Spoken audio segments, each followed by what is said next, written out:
Good evening. Pleasure to call this special call meeting of the mayor and board of aldermen for the city of Natchez to order. I'd like to invite you to please stand with us for an invocation to be followed by our pledge. Let's pray. Father, we thank you for this day and the many blessings that have come with it. We thank you for your hand of protection over our city. We do lift up those not only in our area, but throughout our region who are dealing with loss of power and concerns from recent storms. Just be with them, Lord. And we ask that you would assist in all of the power outages being corrected soon and safely. Father, thank you for the business we have before us tonight. Let everything we do be pleasing to you, looking to you for your continued blessings upon us and all those we serve, and all of those who serve us each day, especially, O Lord, our first responders, our police, our fire, and all of those who willingly serve. And now it is in your name we pray. Amen. Amen. Let us join together in our pledge. I Pledge allegiance to the flag of the United States of America and to the republic for which it stands, one nation, under God, indivisible, with liberty and justice for all. Thank you. You may be seated. We'll ask the clerk to administer the roll call. Alderwoman Hall. Here. Alderman Frazier. Alderwoman Smith. Here. Alderwoman Irving. Here. Alderman Davis. Alderman Maroney. Here. Mr. Mayor, we have a quorum. All right, thank you so much. Tonight is a little unusual in that this is a special call meeting for the purpose of 3 public hearings. The public hearings have been advertised in advance, as we are required to do, with specific times. And one reason we didn't worry about being right at 5 is we knew this first one is going to be a pretty short public hearing. We may end up with a little dead time between this public hearing and the one at 5:30. We are not able to move a public hearing up. We have to go at or around the time that it's been advertised. And so we will have this first public hearing, and let the record show Alderman Frazier's here. Good evening, Alderman. Good evening. And so we will take these one at a time. And so at this time, and being a special call meeting, we can only discuss the items that are on the agenda. So if we should conclude one public hearing before it's scheduled to begin the other, then we'll just have to sit here quietly and talk only about the weather. And we may not even want to talk about the weather because some of that might involve some city business. Also, I want to just state too that if a public hearing does run over, we will have the other public hearing as soon as the public hearing before it concludes.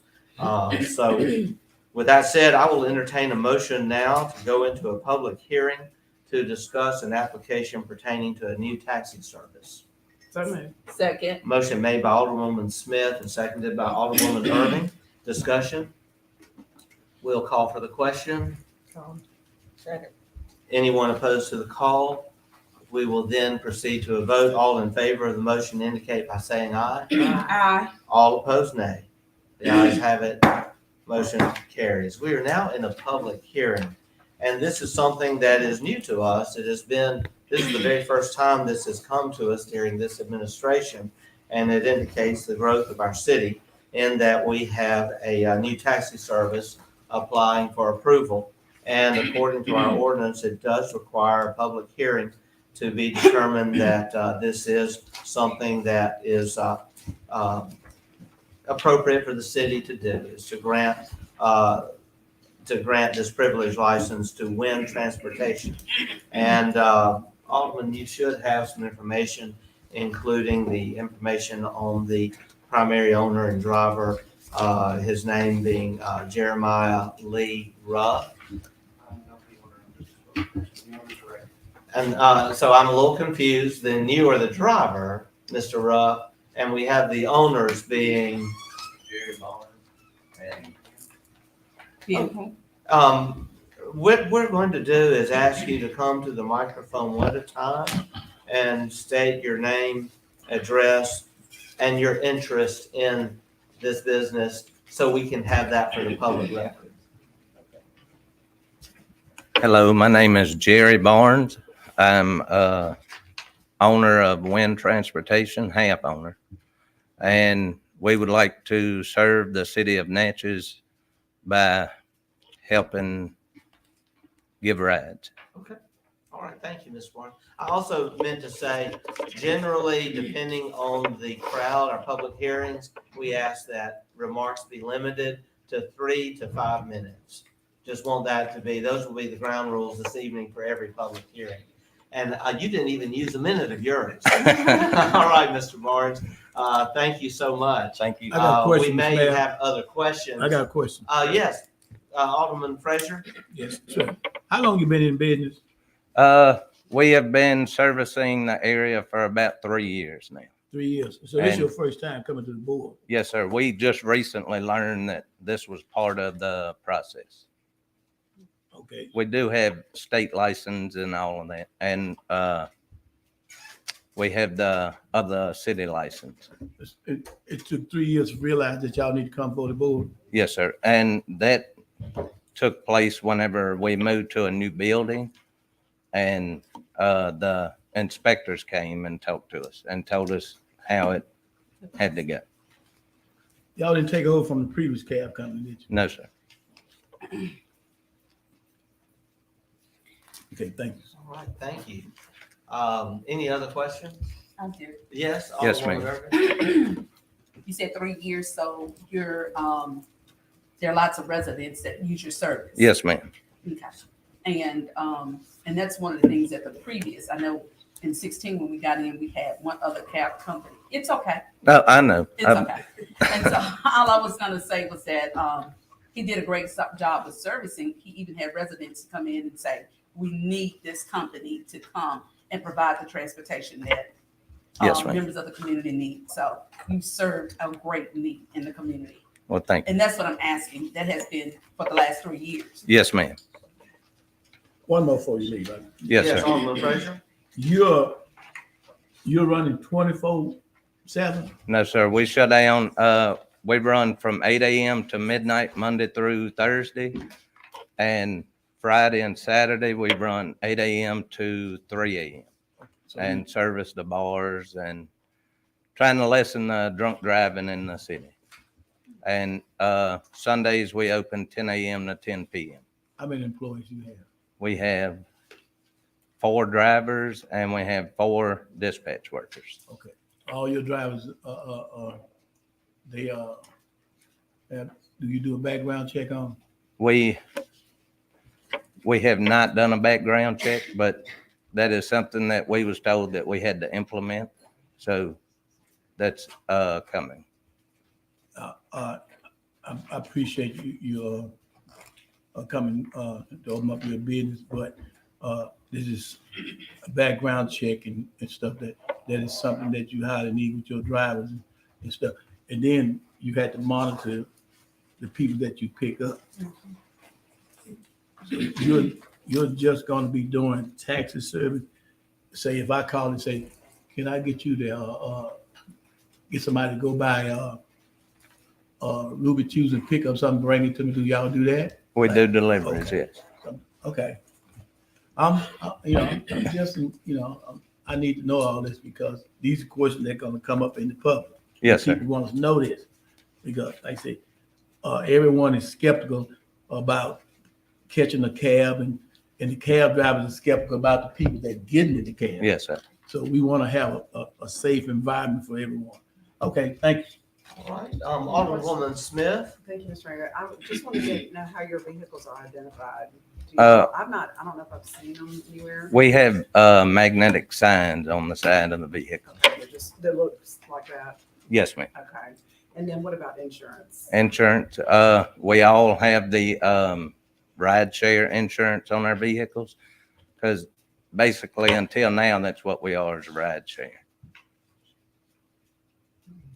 So it's not insured as a taxi business yet. Not yet, because we don't have that license yet. So because when will that be done? Because they can operate until it's fully done correctly. Right. Again.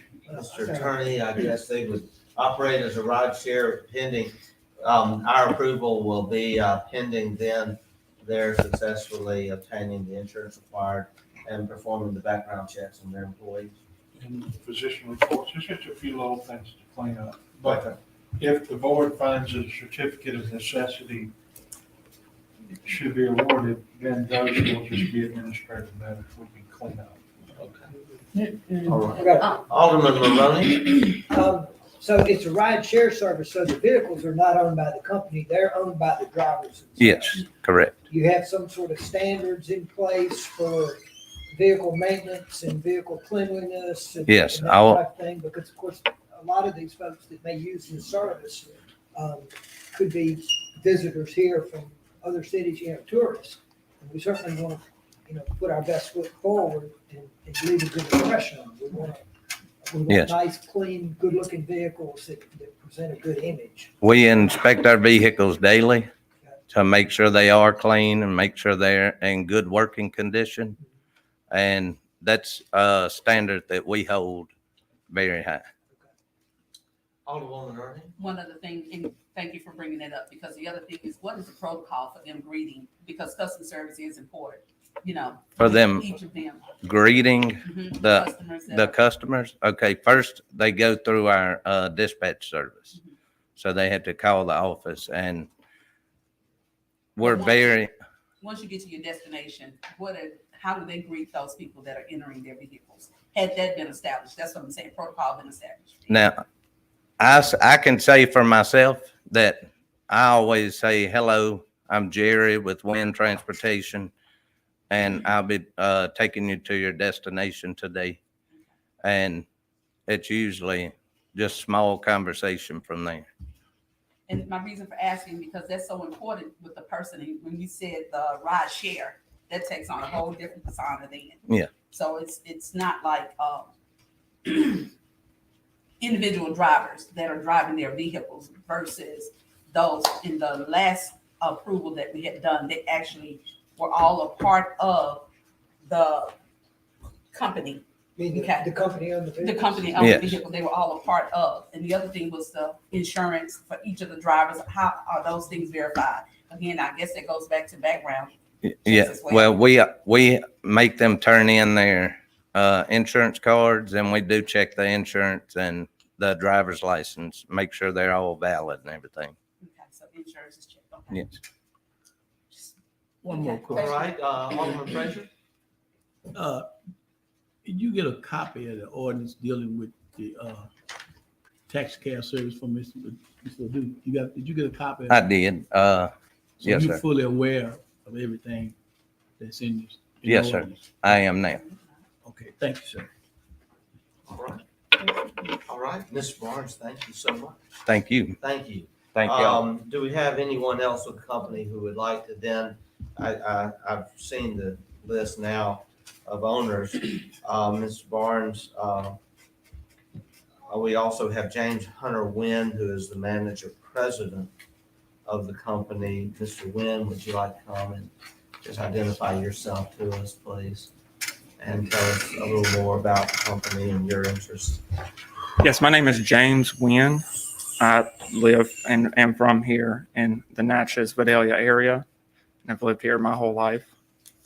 For me, I think that it's extremely important to have a reliable service in any town to provide transportation for people that want to go out, people that need to go to doctor's appointments, people that need to go to these different places that they struggle with finding rides. And how we come for this service was because we knew a lot of people that were in need, and we provided for them. And I have read the city ordinances for the taxi cab services, and we do not own any vehicles currently in the service, but we are working towards that in the future. And we plan on having a full fleet in the next year of vehicles. All right. When I, Any questions, Alderman Frazier? yeah, I hate to sound like I'm just, when I sit here and think, How are y'all gonna collect these? Do y'all have a credit card swipe? Y'all taking credit cards or cash? You're Yes, not sir. doing cash. We do take cash, and we do take credit cards. We take any form of payment that the clients have. You have a card swipe. Yes, sir. I have, dealing with tax service. I have a little reservation about taking cash because people will do the opposite. They collecting cash, they want to rob. Well, And we try wanna to make keep sure that. everybody safe. Yes, sir. We try to make sure that our vehicles don't carry any more than $100. Okay. And I'm looking at a zone. You're only going so far, according to the zoning map that. That zoning map, it outlines our local pricing. Okay, that's far as you're going. No, we will go to the airports or wherever anyone needs to go. So I have personally driven people to Houston, Texas, to Florida. Okay, because we are a tourist town. Somebody might miss the boat. Right. Or something, they might say, well, I need to get that. Okay. New Orleans. Right. It's been many a times that middle of the night people have needed rides and we've gotten out of bed and we're prompt on our service. So you say you sit down at a certain hour, but if they call. If it's a need, I promise you that we're going to be there. Okay. All right. Any further discussion, questions? All right. Mr. Wynn, thank you so much. Thank y'all. Thank you. Mr. Mayor, Yes, Alderwoman Hall. are you ready for a motion or? Well, we can't make a motion during a public hearing. At the end of the public hearing, we can, Okay. we can do a number of things. We can have a motion. We can take it under advisement. We can, do whatever the board wishes to do. All right. Anyone else who would like to speak during the public hearing? Yes, ma'am. If you would come and identify yourself and your name and interest in the company. My name's Kathy Wynn. I'm James Wynn's mother, and I help with a lot of it. And I take people back and forth to work. That's my main priority because a lot of people can't get to work. They don't have transportation. So we take them. We've tried to set up with people, to get their employees to work, for them to work with us with it and stuff. But that's something that's really important to me, is getting people back and forth to work. And I had worked for the other cab company. And when he passed away, that's what I said. I wanted to see it thrive, to stay alive, a cab company in Natchez. And because of that one went down the drain, I wanted to see something else come up. And it's been a good journey with people in Natchez to go through this.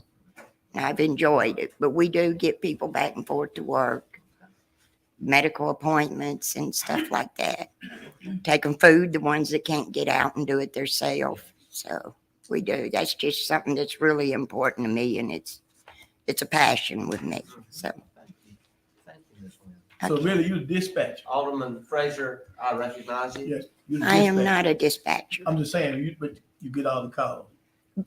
I will do them, yes. Yeah. I answer the phone sometimes. It's wherever I'm needed at. Y'all communicate by just cell phone. That's it. Yes. Y'all don't have radios or anything. No. Okay. Okay. Thank you very much. All right. Thank you, Ms. Wynn. Any further discussion or other public comments? We will then call for a motion to adjourn the public hearing and return to our regular meeting. So moved. Motion Second. made by Alderman Maroney, seconded by Alderwoman Hall. Discussion? Call for the question. Any opposed to the call? We'll proceed to a vote. All in favor of the motion indicate by saying aye. Aye. All opposed, nay. The ayes have it. Motion carries.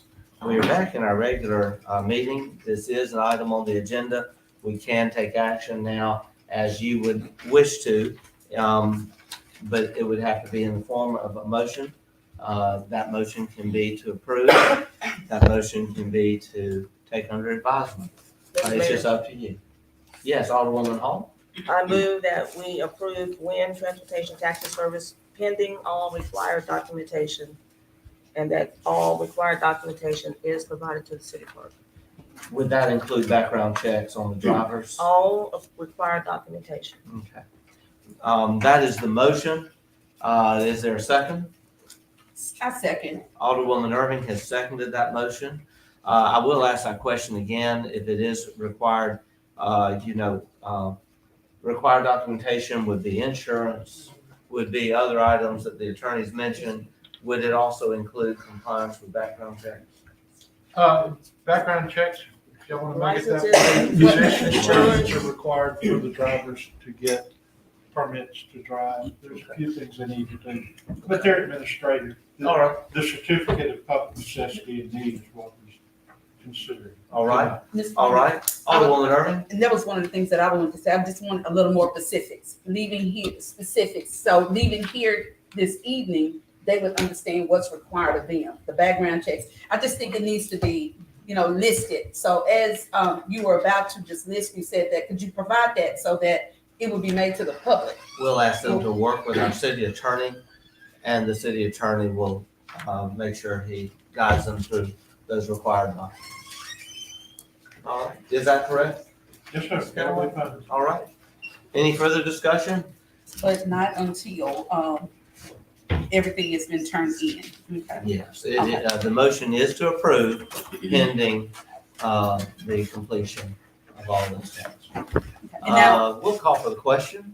I just want to say one more thing. Yes, When Alderwoman. we get all this information, can we get it in our hand beforehand? Because was this delivered to us? And I'm not being critical, I just, No. you didn't have time to It go was, through it, you just skimming. It was supposed to be, and we found out this afternoon it was not. So it was provided to you, and we apologize for that. Okay, because I mean, you just needed more, I feel more comfortable reading the It was supposed to have been information. in your packets, and then we just found out this afternoon it was not, and I do apologize. Alderman Maroney? One question, until we get this approved, can they continue to work? I mean, they got a business there.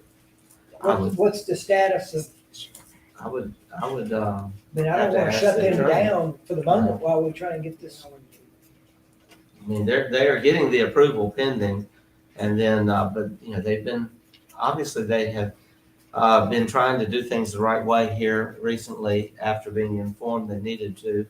So we'll let them work with the attorney on that matter.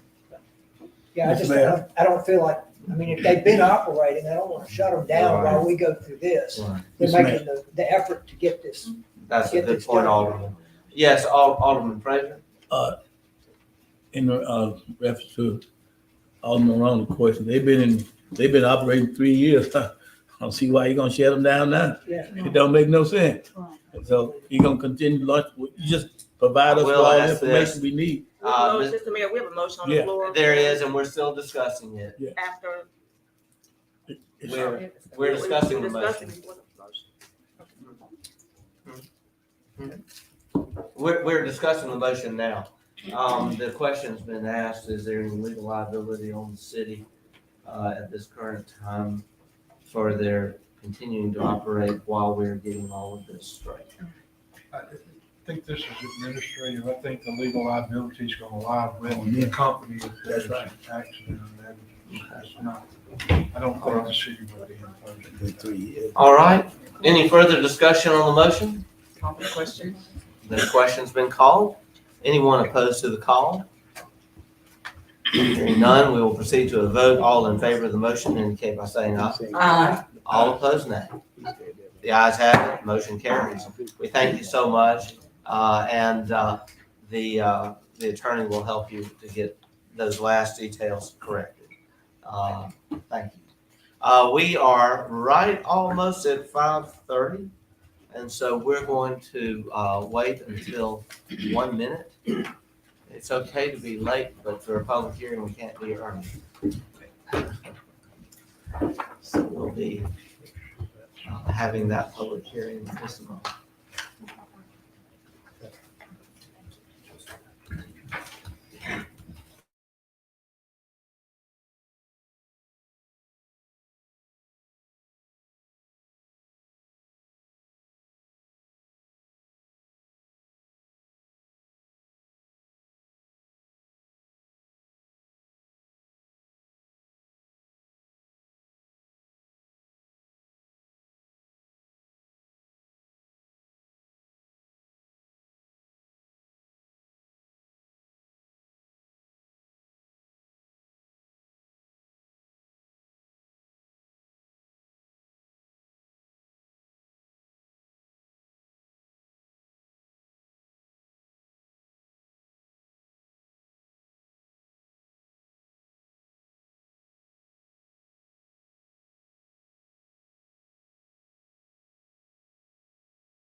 I mean, it's gonna be adjudicated today, period.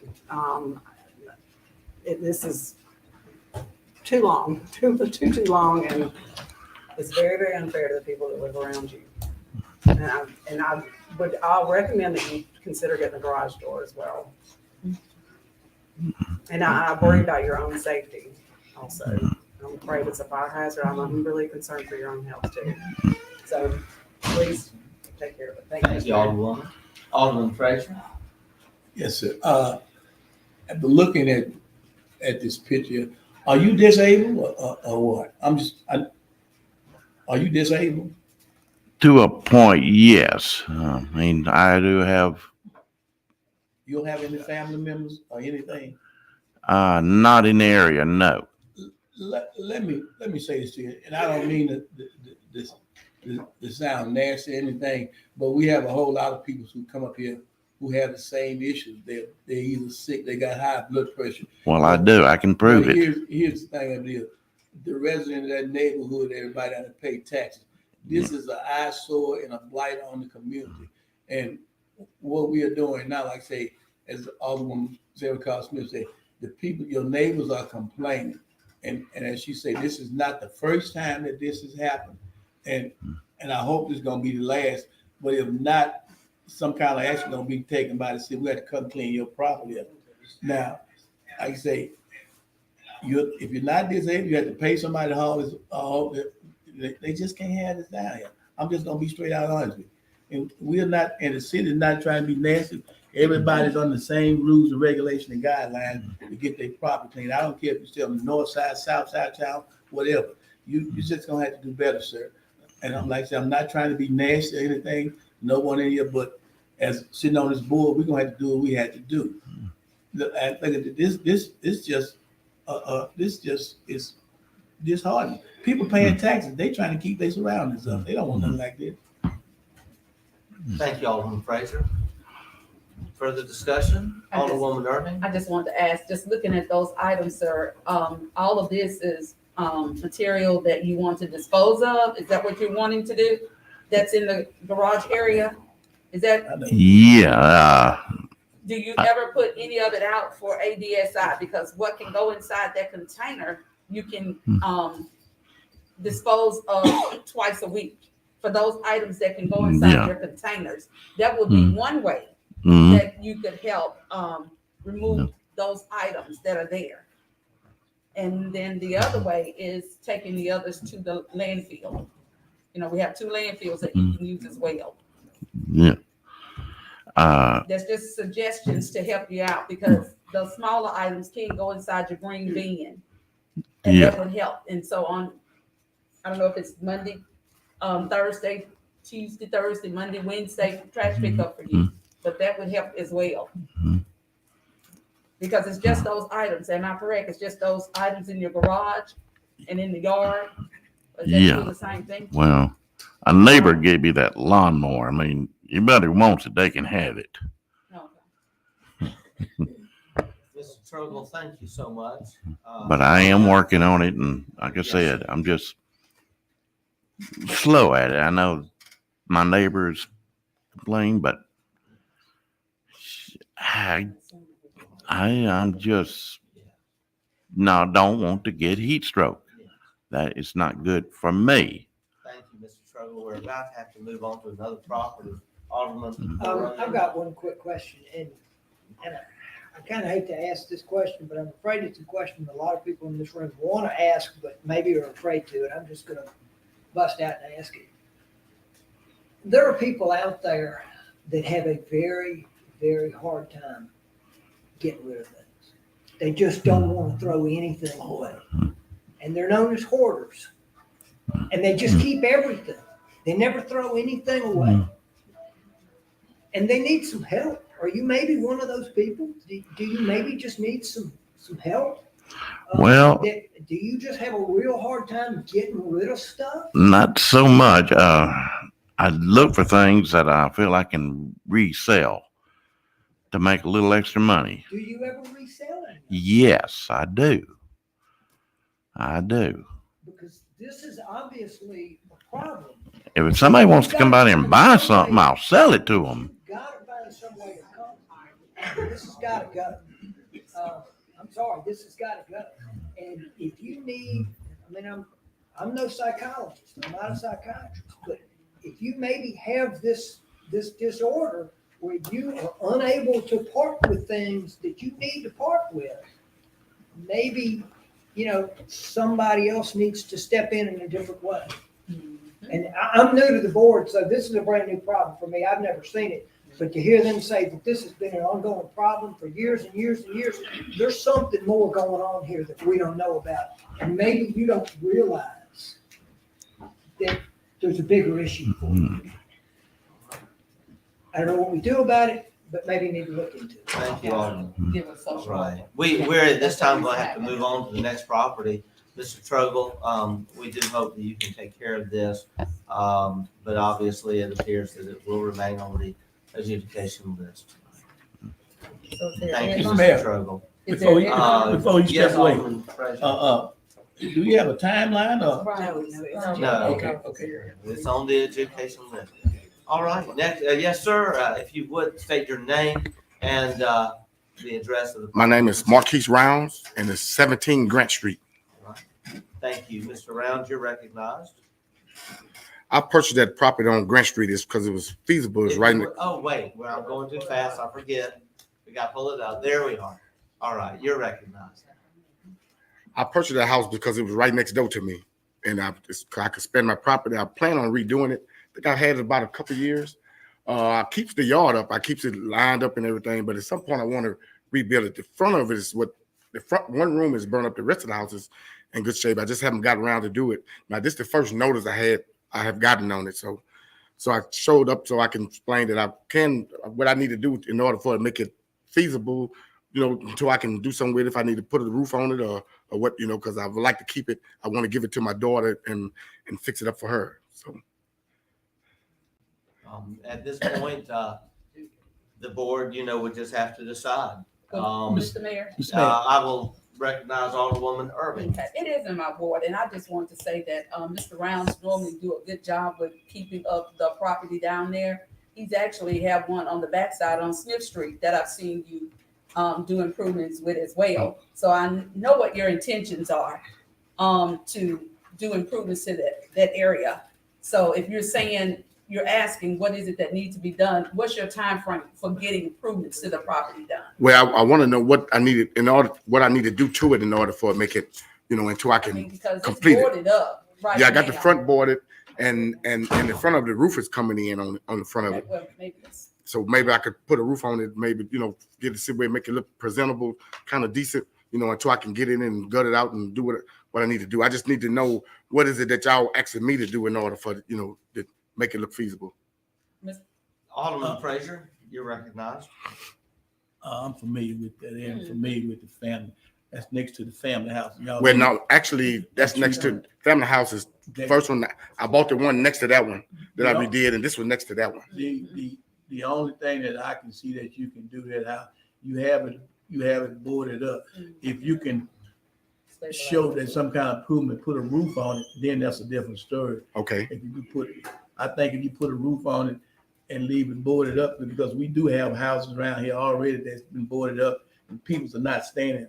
But if you put a roof on to show that you are trying to do something, because it is an eyesore in the neighborhood and it doesn't look good. And so I think, me personally, if you put a roof on it and board it up a little more, you should be good to go. And actually, grass, I keep it lined just like someone living in it. It looks just like the property I live next door.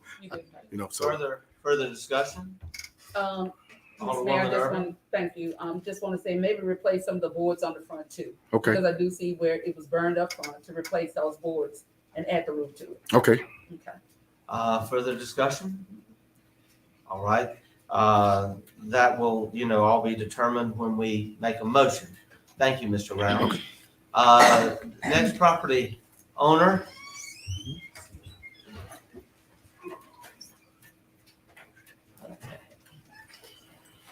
Yes, sir. If you would, state your name and the address of the property. Jerry Ransom, 14 Beaumont Street. Thank you, Mr. Ransom. And give us a minute to pull that up. Okay. All right, yes, sir. You're recognized. Okay, as of August, this will not be mine. Somebody else is gonna own it. I went over last week and I did clean it up. And I'm just kind of holding out to August because once they get it, it's theirs. You know, I bought it, and I paid taxes on it. I had trouble with Inspector Fred Gallows years ago, couldn't do nothing to it, so I just left it alone. And I stopped paying taxes, so somebody's paying the taxes on it. They will own it as of August. But if somebody needs to do between now and then, until they claim ownership, let me know when it's done. Mr. Mayor. Alderwoman Irving, you're recognized. I just, Mr. Ransom, would ask that you keep the grass and weeds down because that seems to be a problem. You got, so that it's visible where Okay. your neighbors can see. Okay. That it is boarded up. I see the windows are boarded on it. So, and to remove, not only just cut, to remove all the debris that is around there as well. Okay. Because when it's clean, then you have a greater chance of feeling safe in your community. Children that are on that street, Okay. they can migrate up and down the street in a safe manner. Okay. So that is what I would suggest that you do is just remove the debris, spray the whatever that is on top that's coming over the canopy, get that sprayed and clean up around. It'll be done. I It'll be done. want to say that, you know, one alderman can't say what you do. It's a decision whether it's adjudicated or not. But I do want to say this, the reason we're here is because we have too many properties that look like this in our community. And it has been through the adjudication process. Also, if a future owner purchases it, they will then inherit lanes, they will inherit the problem, yes. But the city, you know, as of today, you are the owner. Okay. The city has to make the decision and it'll be up to the board, once we finish the public hearing, whether or not this stays on the adjudication list, Okay. you know, or not. I think I hear us setting precedent saying it's okay to have boarded up properties in Natchez. I don't think it is. In fact, it has bothered me tremendously that there's a boarded up major building right downtown on Franklin Street. And we're very glad that that is being addressed because we were about to address it if it hadn't been put up for sale and now is about to have a new owner. I just want to state that for the record. We're not here to pass personal judgment on what you should or shouldn't do in order to avoid the process. If a property looks like this, it's got to be taken down. Well, when I bought this, I bought it with good intentions. Yes, sir. And I went through the steps. You know, I went up against your inspector, couldn't get by him. I just, you know, Yes. I guess with stuff in the city of Natchez, I mean, I don't want to own nothing else. Yes. So once I get by this, I'm not a problem to you anymore. All right. Well, Not in the city of Natchez. I understand, Mr. Ransom. Thank you. And I I'm mean, I sorry got that probably happened. That happened 15,000. how many years ago now? It's been some years ago. Yeah. But the money I put into that property that I donated to the city, I could have in my pocket now as I'm trying to retire. I understand. Need it too. Alderwoman This Hall. is a chronic nuisance property, and that's why it's being adjudicated. Pardon me? This is a chronic nuisance property, and this is why it's being adjudicated. There are multiple pictures that should be on there for this, not just that picture. This is a chronic issue, Okay. so it's going to be adjudicated. Well, I'll go back over and do more cleanup on it. I did, you know, cut all the stuff down, the trees, the grass. And I go back over and I'll do more cleanup on it. Just trying to get through August where it's not mine.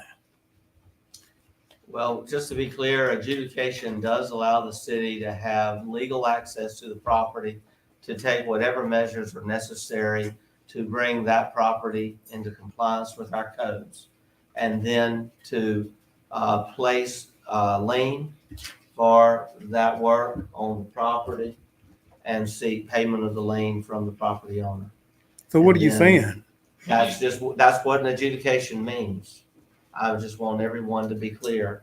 That's the process.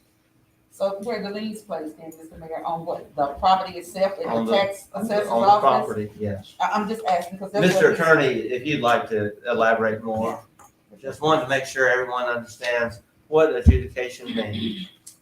Following adjudication, then we'll have bids for cleanup of the property, whatever expenses are incurred by the city to bring the city property up to code, whether it's just mowing, removing vines, or removing dangerous and hazardous properties that are a danger to the welfare of our citizens. Whatever money we spend will be recorded with the tax assessor and collector. It will be a lien against the property, and we will try to recover whatever money we have to spend from the property owner. If they're not capable of recovering the money, we will still have the lien out there against the property, and other collection efforts may be made later, but the property will be subject to that lien. Is that clear? And it's a lien against the property, not against the owner personally, but against the property, is that correct? It's a lien against the property, it's an in rem lien, what the legal word, but the property owner, we will seek the money from him. Okay, personally, okay, just wanted to clarify that. Alderman Maroney? So to clarify, either he cleans it up or we clean it up, charge him for it, and if he doesn't pay it, whoever's gonna take over the property is gonna own it. And if that lien is against that property, it may prevent that. Well, I'll clean it up. So I'll clean it up. I'd say get it cleaned All up, right. somebody's gonna pay for it. It'll be clean. All right. I'll clean it up. All right.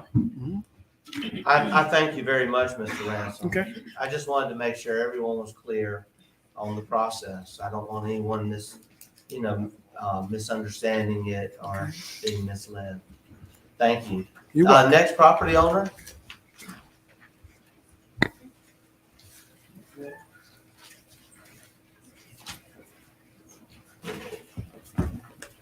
Hello, Hello, my name is Cynthia Washington, and the property that they're speaking about is 43 Beaumont Street. Give us just a minute. All right, we are ready. Yes, ma'am. You're recognized.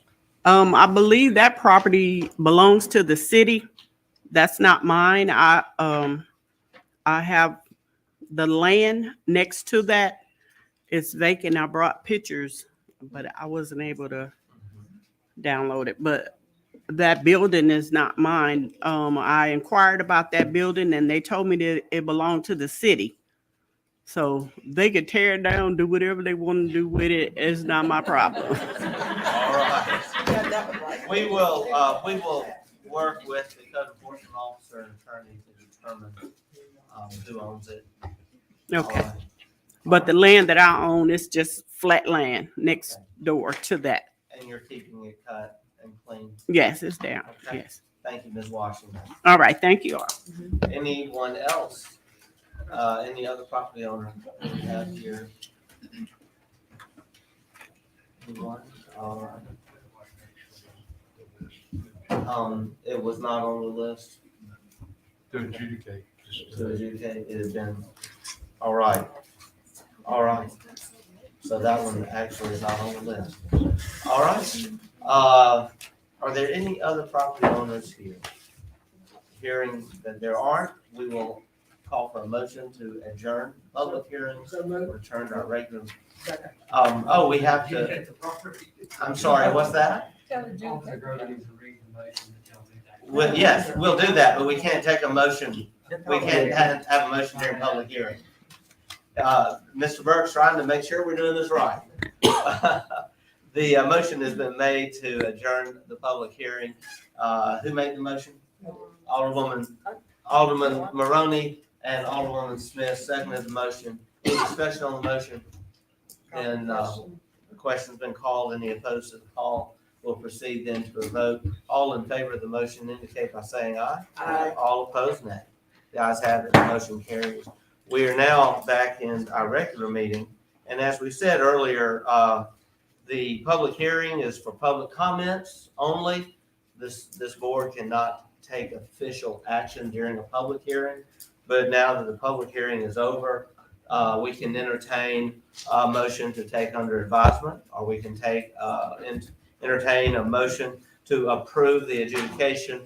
Then that motion is what Officer Grover will read to us. And I believe the preferred option, I He just stepped understand, away. is Just- that He's gonna read the motion. is that we're going to have Officer Grover read the motion, and then the board will decide what it wants to do. So Officer Grover? He just stepped away. He just stepped away. Okay. Oh, okay, we're gonna wait just a moment so he can read the motion. Alderman Smith? If there's any alderman that has one, any property they would like to negotiate and have something done for a time period, that can happen, and they would be removed specifically from the list. Right. Otherwise, we would do one blanket motion for all of them. But there is, And we'll do that once we make a motion. Once we make a motion, we can then entertain a motion to amend from any alder person that wants a certain property taken for a reason. But we have to follow the process. Officer Grover, you're recognized to read the recommended. All right. You ready? And y'all give him a hand. This is his first public hearing. And what's really beautiful is kind of like the tip of the iceberg. What you haven't seen is all the work he's done to keep properties off of this list and work with property owners, because we really don't want to adjudicate. We just want property owners to follow the rules and keep their property nice. Officer Grover, what is the motion then that is recommended? A resolution of the Mayor and Board of Aldermen of Natchez, Mississippi, adjudicating nuisance properties in Natchez, Mississippi. Whereas the Charter of the City of Natchez, Mississippi provides powers to the Mayor and Board of Aldermen generally to ensure property is clean and maintained and to ensure the health, safety, and welfare. And whereas the Mayor and Board of Aldermen, as authorized by state law and by Section 4281B of the Natchez City Code, following the provision of the notice required by Section 21-1911 of the Mississippi Code of 1972, as amended, held a public hearing on June 20th, 2023, 5:30 p.m. at 115 South Pearl Street, Natchez, Mississippi, in the Council Chamber Building to determine if the property herein described is in such a state of uncleanliness to be a menace to public health, safety, and welfare of the community. Now, therefore, be it resolved by the Mayor and Board of Aldermen and regular council convened that pursuant to the aforesaid Section 21-1911 Mississippi Code of 1972 as amended, the condition of the following properties were considered at a duly noticed public meeting. The Mayor and Board of Aldermen determined that at one of the following conditions exist of the properties, grass and weeds over 12 inches in height, failure to maintain exterior of building, vehicles parked beyond 72 hours, dangerous structures, offensive accumulations, screening unsightly items.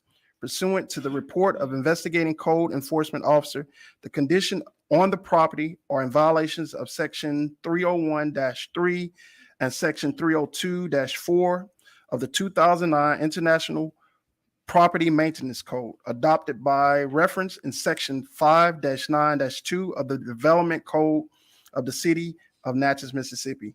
The Mayor and Board of Aldermen finding property notice being served on the parties and having heard testimony of officer and having duly considered all of the evidence presented to the board, finds the following properties to be in violation of Section 301-3 and Section 302-4 of 2009 International Property Maintenance Code, adopted by reference in Section 5-9-2 of the Developmental Code of the City of Natchez, Mississippi. So moved.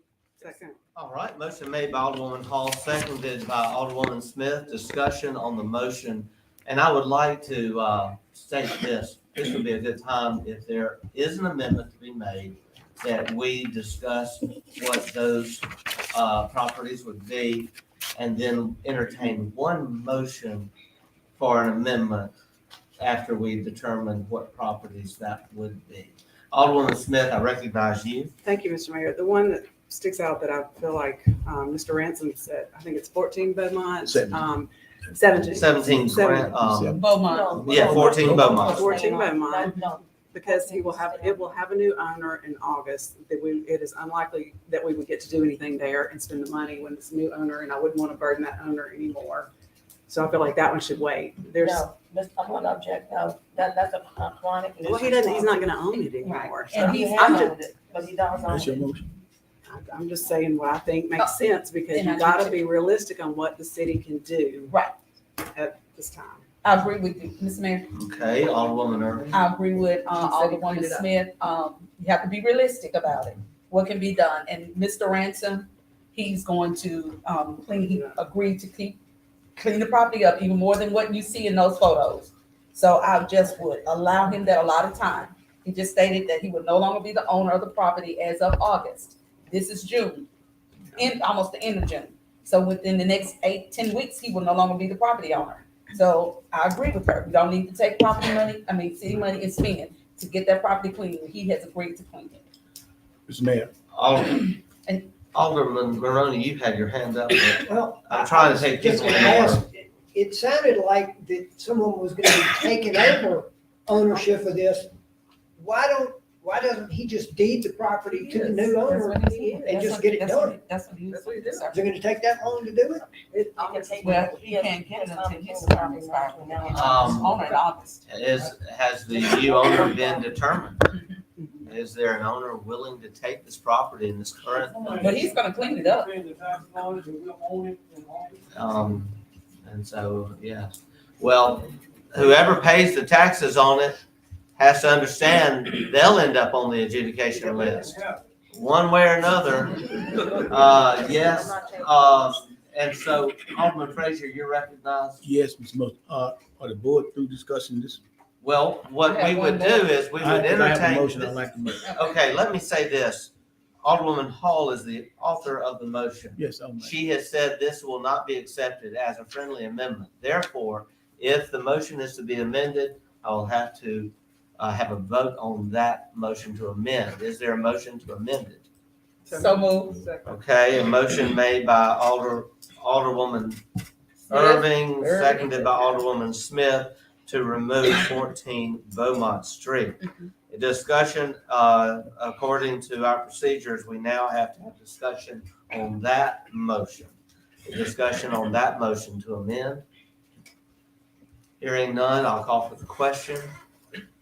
Call. Anyone opposed to the call will now proceed to a vote on that motion to amend. All in favor, say aye. Aye. All opposed, nay. Nay. The ayes have it, motion carries.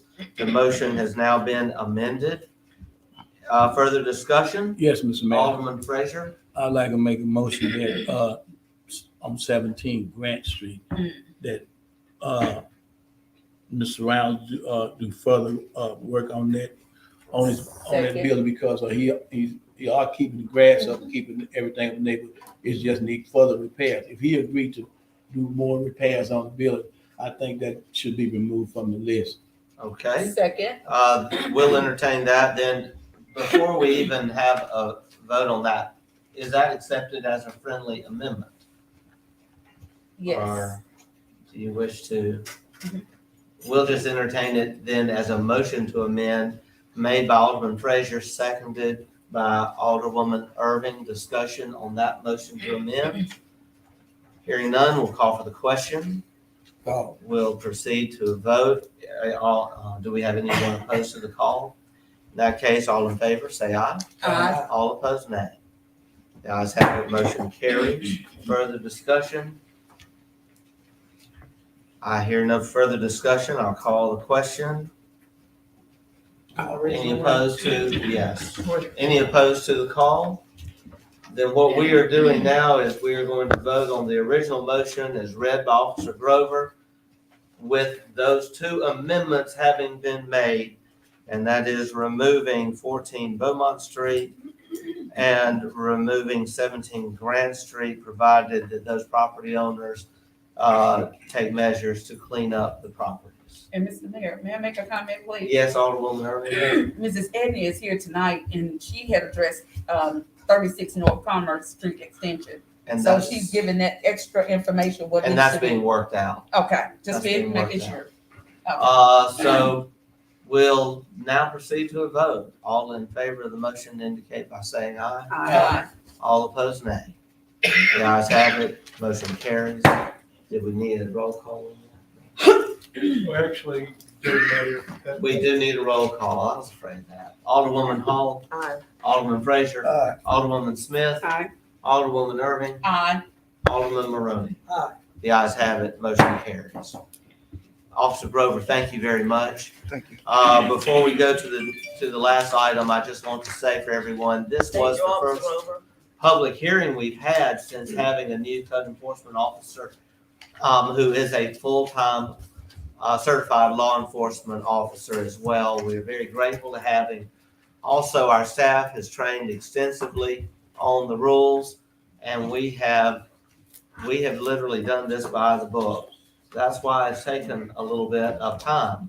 I thank you, and we will now, as per a motion made in our last board meeting, we will be holding an adjudication hearing every month at our second meeting of the month. Letters will continually go out, and so let people in Natchez be on notice that keeping unkempt property is no longer to be tolerated, and we have all of the protocols in place now to make sure that we do the things the city should do. Thank you so much. The next item, I have to make an announcement. The next item is a public hearing. Again, the rules being 3 to 5 minutes. State your name, address. It is a time just for public hearing, public discourse, not a time, for this board to take an action. At the end of the public hearing, if the board so decides to take any action, it can take an action in form of a motion to approve or a motion to lay on the table, take under advisement. I am sorry that I will not be able to be present during this discussion, during this public hearing, because the city attorney has confirmed through the Attorney General's office that being that I own a short-term rental in Natchez, I have to recuse myself from this discussion, meaning I cannot even be present during the discussion. I am disappointed. I think this is very important, but I've also been advised that I can't share, those comments now. I think I've shared enough online and in my column in the paper and in some emails back and forth with citizens. But I do have every confidence that this board will do the right thing. Alderwoman Smith. Under the same circumstances. Alderwoman Smith, you're recognized. Yes, thank you, Mr. Mayor. Yes, I have to recuse myself as well, according to the Attorney General, because I am an owner of a Airbnb as well. Okay.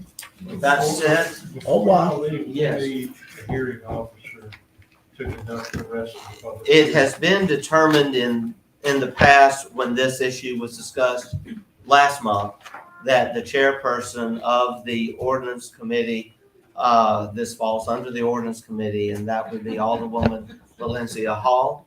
And so we will relinquish, the running of that public hearing to that individual, if that is the correct way to do it. I think we need a motion. No, it's supposed to be Gotta second. make a motion to do that. Hold on, Okay. Mr. Mayor. Hold on. A motion has Once been the motion made. is made. Motion has been made by Alderman Maroney. Is there a second to that motion? Second.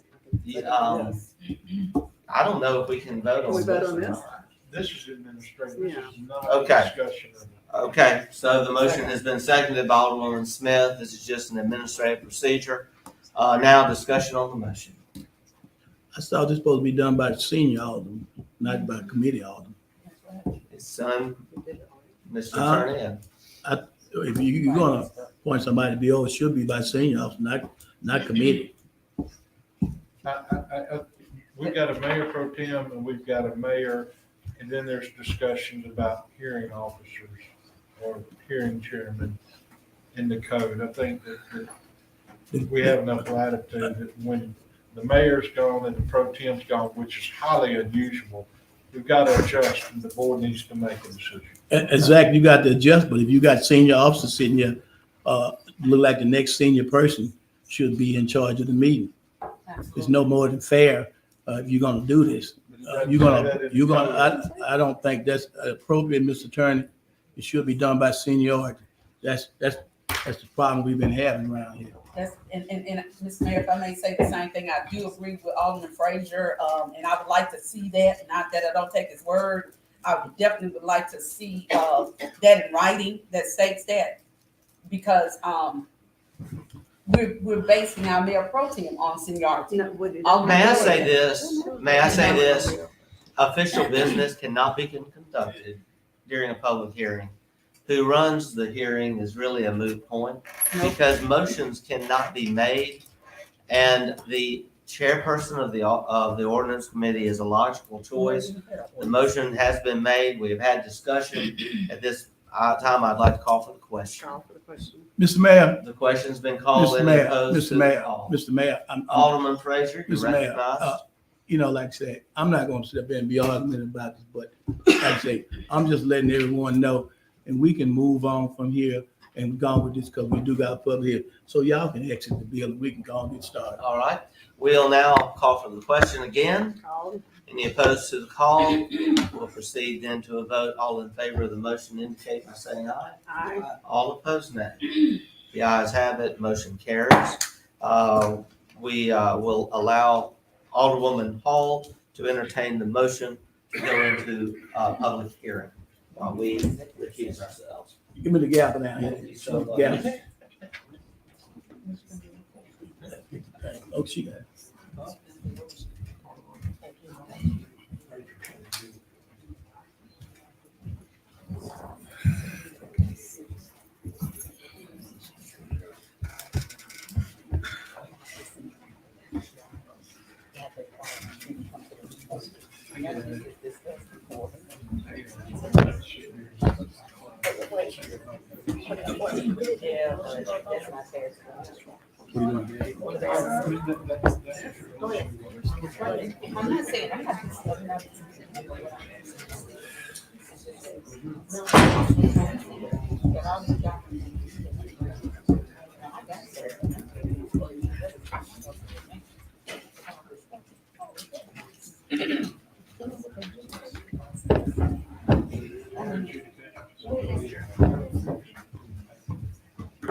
Oh, I know. What is this? You keep the minutes, Nate? Okay.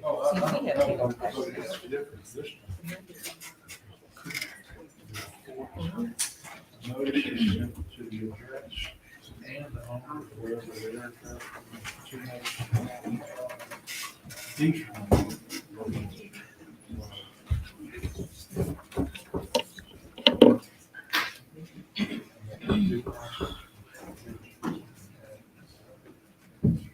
Not being done, huh? Not being done. all of them, so they're just sitting up and they're like. I can see it.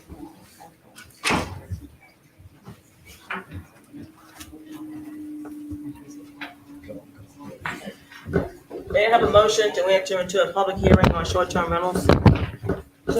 Second, is there a second? Second. All in favor, say aye. All in favor, say aye. We're now entering into a public hearing on short-term rentals, and Ms. Legault, may you come forward, please?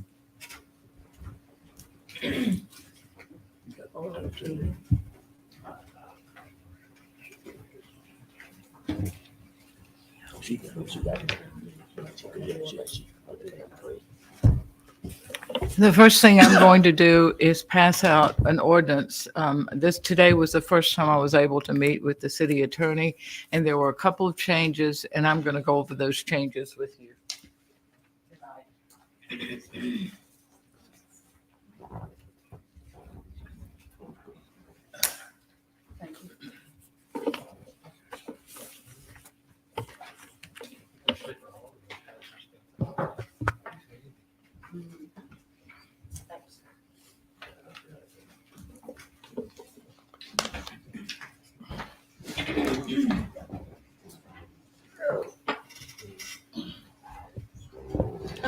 Thank you, Ms. Liddell. You may proceed.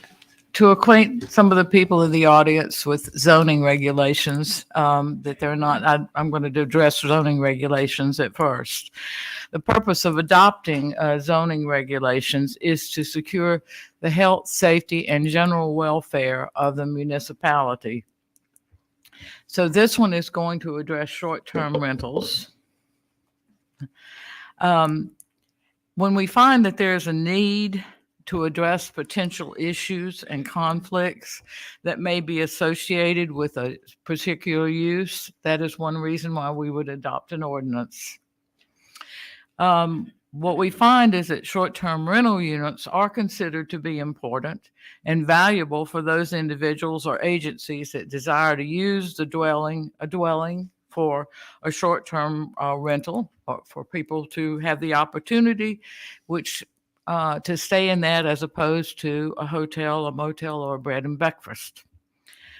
Special use permits for a short-term rental property are used because the city will be able to balance the desire of the owners to make and use their property with those owners who desire peace and tranquility in their neighborhoods, as well as balancing the need to provide sustainable and affordable housing to short-term residents and visitors. By requiring special use permits for the short-term rental property, the city will be able to investigate all applications to ensure and enforce compliance with the provisions set forth in the ordinance, as well as comply with all local, state, and federal laws, and will be able to address any adverse impact of the short-term rental. So if we decide that this is in the best interest of the city, then you would vote to adopt it. Now I'm going to go into the changes that were made. If you will look on the first page there, under C, we were not allowing it in certain places, but we're not going to allow a person who's renting a short-term rental property to sublease to another person or ownership, which makes sense.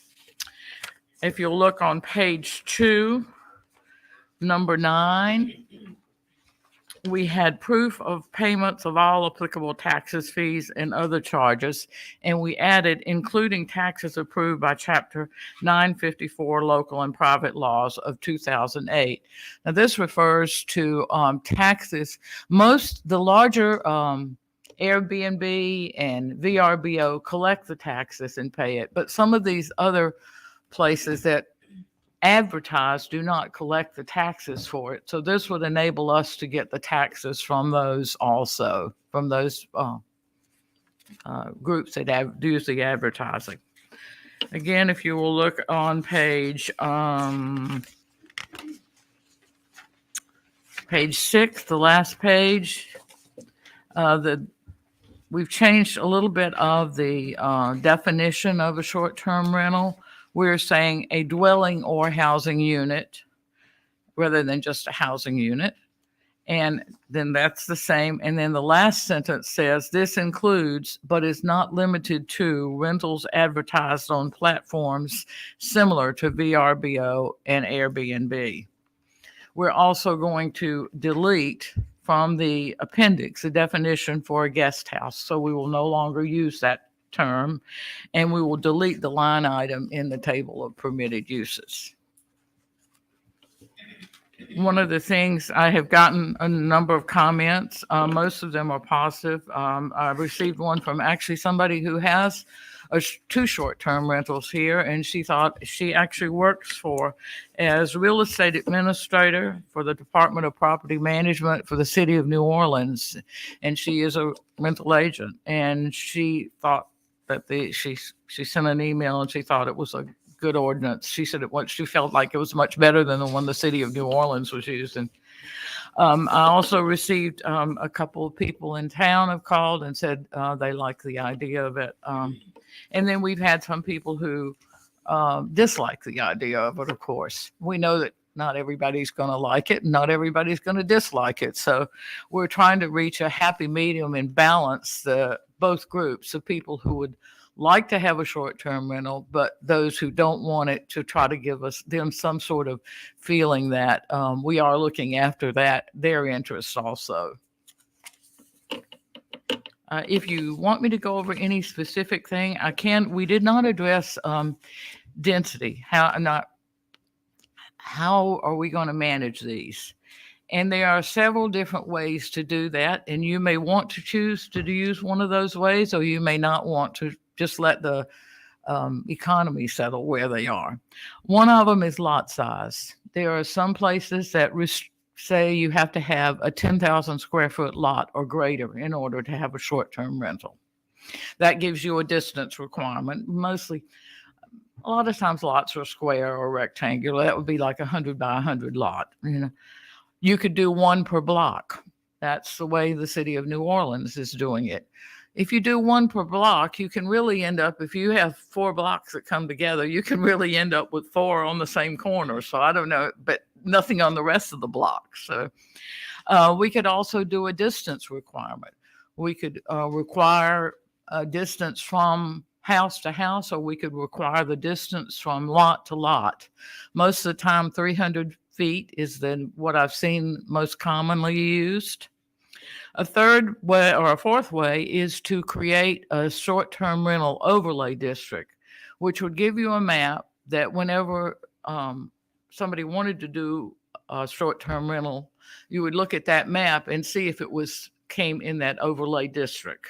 Now, it would not be a separate zoning district. We would not call this, it's not a separate zoning district. You would still have your R1s, your R2s, your commercial things, but it would just be an overlay of where the short-term rentals could be established. Another way I saw was to disallow it in residential areas and to allow it in commercial and industrial areas. And the last one was to limit the residential areas that you put it in. For example, you may require it in all but R1 and R2 zoning districts. So there are a number of ways to do it. Which way is the best, or just let the economy rule, is how many that would be there, so. Is there any specific thing that you would like me to go over? No, Mr. Frazier, you're recognized. To me, it's being as though Natchez is a tourist town, and from my understanding, we have quite a few Airbnb that's already been established here, and we're not trying to run anybody out of business. But some of this is very, very complex. And you was talking about New Orleans. This is Natchez. We're not on the same scale as New Orleans. I agree with that 100%. With some of this stuff, I know for sure. I know 2 Airbnbs are almost beside each other already in Natchez. I'm not going to tell you where they're at, but I think that to me, how many Airbnb owners do we have in here? Wow. Jesus Christ. Okay, thanks. Ma'am, you're not recognized yet. Thank you. And being I'm on this board, I'm just gonna be perfectly honest with you. I love the citizens of Natchez, and I look at some of these people here. They've been operating these Airbnb since I was a little boy, because some of them been around for quite a while that I know of. And have everyone in here got a copy of this ordinance, or have you read it? Have you seen it to know what's in it?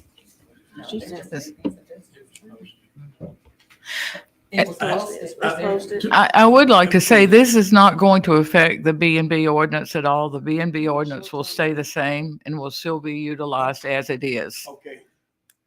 Explain to me, because like it might sound like dumb. Explain to me Airbnb and short term. Explain all that to me. Yeah. This is more, all the ones that have been done, with the exception of one, have been single-family houses, mostly 1 or 2 bedroom houses. We did have one that was a duplex. It's going to have 2 units, one on each side of the duplex. So this is geared toward people who want to rent an entire house, that would have bedrooms and kitchen facilities and bathroom and living area, and we are limiting it. When you have one, like if you have a 1-bedroom, you would be allowed to have 2 persons over the age of 1 year per bedroom, plus 2 more, because a lot of them have the pull-out sofa beds and so forth. So if you have a 1-bedroom unit, you would be allowed to have 4 occupants. If you have a 2-bedroom unit, you would be allowed to have 6. Or a 3-bedroom unit, you would be allowed to have 8. So it's 2 per bedroom plus 2 additional. Okay, Thank you, Ms. Legault. but Yes. sometimes you get these Airbnbs and you have families that come in and they have more than one. They bring the kids, the grandkids, and everything else. Follow regulations. Well, and that Regulations is hard, but let me ask you a question. On these short-term rentals and property owners, do they pay occupant taxes or do they pay taxes or what? For the Airbnb and VRBO, they collect the taxes and they send it to the state and then reimburse us. For some of those other platforms that advertise, I don't know about them, and that's why we included that information in there that I just talked to you about, that chapter 954, so that we would have the option to collect directly from the owners if they are not paying through one of these platforms, such as Airbnb or VRBO. So in other words, we're enforcing, we're trying to enforce them to get taxes from these people who are not in regulation. That is one of the reasons, yes. Yes. We are in the process right now. Before, we have had the computer system that we utilize. It's called Springbrook. And we have several different categories there. They've been using the hotel and motel, and they've been using the B&B. All of the guest houses that we were approving was going over one or the other. Some were under B&Bs, and some were under hotel and motel. I have had those separated out so far. So now we have a category for B&Bs and we have one for guest houses, and then the hotels and motels are separate. What we're in the process of doing now, we are going on the VRBO and Airbnb websites, and we are trying to find the people who have not applied for a business license and who have not become approved through the process that they should have become approved at. And we will have those so we can get those people to come into compliance. What we also have done is we have contacted Visit Natchez, and they are sharing the lists with us that they advertise for. So we will be able to compare all those lists and sort it out as to who needs what. So off the top of your head, just a rough guess, how many these short-term rentals or Airbnb you think we have in Natchez? I have had since last January, I did not go back any further than that. We have had 19 apply and 19 approved. That's a lot. Well, just this month, after we put the moratorium on it on the 23rd, I had already had applications put in for the 19th. We had 5 just this month that went through planning. So it's gradually increasing. It was 1 or 2, and then all of a sudden, we're getting 3. And then this past month, we had the most I believe we've ever had, which was 5. So we're getting more. And so we're seeing the need that we may need some sort of regulation to be comparable to what the bed and breakfast regulations are. It can't be the same because it's a different entity, but. Okay. Didn't we put a moratorium on taking applications? Yes, for short term, for a guest house. So for the. Are we still? We put the moratorium on it on the 23rd, so we have not accepted any since May the 23rd. And am keeping a list of the people that have approached me about it, and I will be contacting them once we either approve the short-term rental ordinance or if it's denied. So. I have Alderwoman Irving. Thank you. I just wanted to, just bring something I did, just looking at other locations as well. And I thought, Biloxi and Hattiesburg, since we always hear from our governor, those are our two, areas that we try to model from. I know when we were doing COVID, that was one of the things we're saying, let's look to see what the coast and what Hattiesburg was doing. And so when I looked upon it, there were a few things and just maybe something to consider. And I just wrote a few things down from theirs. And it said, and I thought about it, that way we can keep a record. But it said, upon accepting any short-term rental applications, the city of Natchez will, and I just put that in there so I could remember that, will notify the State Department of Revenue, the tax assessor's office, and Hotel and Lodging Association to make them cognizant of the intention of establishing a short-term rental facility at the location offered. So that would possibly be one way. Another. You know, because then that way they're responsible for doing what, paying those taxes. And then one of the other things too was that maintain, one of the things we had in the audience in the ordinance was that they would have fire extinguishers in each of them. Well, here it says that it will be done annual by the fire department. So that may be something we can consider as well, along with having the fire extinguishers. But that should be upon inspection as well. Right. When we have a application for a privilege license, they come in or they get the application online and they fill it out and they come in. And we give them Jody Rudder's name, and he and the fire marshal go out and inspect the property. And then they come back in and then pay for their privilege license. And that's when they actually get a privilege license. They don't get it before that. And that is done for not only for Airbnbs and VRBOs, but it's also done for bed and breakfast. And every time they change ownership, they have to go through the same process. So, you know, we've had one that applied in, I think it was in January or February for short-term rental. They never opened up, but somebody is purchasing that. So they came through. They were one of the ones that came through, and they did it prior to buying the property. They made it one of their things that they did, due diligence, that they get that approved prior to purchasing the property. And that was one that was approved this month. So it's not like, and that's the only one that I know of in the time that I've been here that has been the same property. All the others have been new properties. Now, we did have one that come through this month, one of the ones that's doing a short-term rental. It was Wilkins Townhouse, which used to be bed and breakfast. And the new owners decided they did not want to do a bed and breakfast, but they wanted to do a short-term rental. So it's another one that's been used as a property. And I think we'll see that the longer we go on, we'll see people buying and selling the properties. One other thing too is that they did a guest register. Yes. And so that would include license plates numbers, and I think that would hold people accountable when you have that as well. Oh, yes. I included on it, and I don't think you'd seen this. This is the area information guide that's on the back of your thing. And what we do, this is going to be given out when they get their privilege license, and they're asked to post this. They'll fill in the top portion and asked to post this alongside any rules that they have for the short-term rental.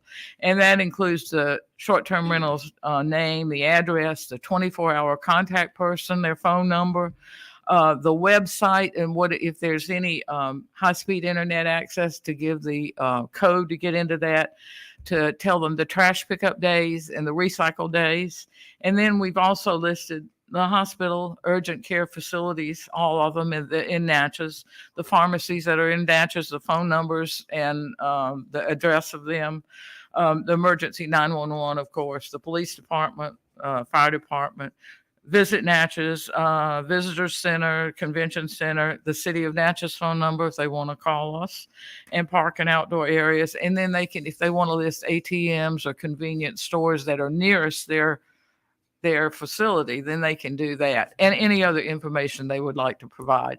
But they can also put an extra sheet in. Some of them do it in notebooks, some of them, that are plastic bound, and that way we would be updating this. Each time if we see something that needs to be updated, we will update the area information guide.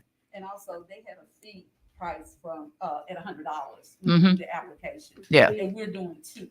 Mhm. So when did we do an increase? Yes. And some of them we found are, they charge, some of them charge up to $500 to $1,000, for registering your short-term rental every year.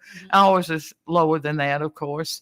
And then some of them have the privilege license, or the ability to operate on a yearly basis is higher. So what is our fee? Is it $100 our fee for our application? 200 for the initial. Mhm. And then $50 for the yeah. Because I thought, now I've heard Yeah. some residents reach out and say that they pay $100.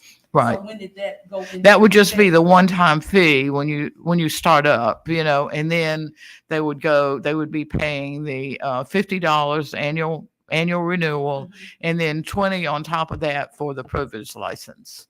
And the other question I have, who's going to be accountable for making sure, because we do, who's going to be accountable for collecting those annual fees? Well, the planning department accepts all the applications, so we would be collecting that, and then for the privilege license, we collect the privilege license, but we keep them in separate files, so we know what we're getting from planning, what we're getting from inspections, and what we're getting for electrical turn-ons and so forth. So we keep them in, individual packets, so to speak. Thank you. Mhm. Alderman Maroney, do you have any questions? So basically, short-term rentals, guest houses, whatever you want to call them, they're business. They're business. Mhm. Renting out a room, renting out a house, whatever. If I want to open a hardware store or nail salon, I've got to come to City Hall and get a business license. Pay a fee, fill out forms, get permission, sales tax license, make sure I pay out. How is a short-term rental any different from any other business? And I guess basically what we're doing here is just setting some guidelines that are kind of specific to short-term rentals that might not necessarily apply to a nail salon or hardware store or something like that.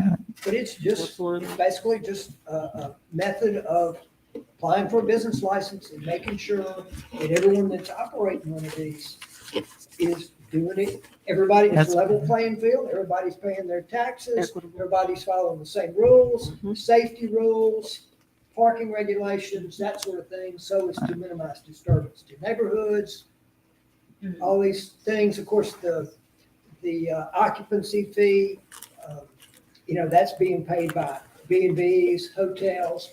That all, I believe, that money gets funneled back to Visit Natchez, which helps market Natchez, which brings these folks here. If guest houses are not paying those fees, they're benefiting from the advertising and marketing that's being done by Visit Natchez. They're benefiting, but yet they're not paying in if they're not registered with the proper license and paying the proper, gathering the proper fees and whatnot.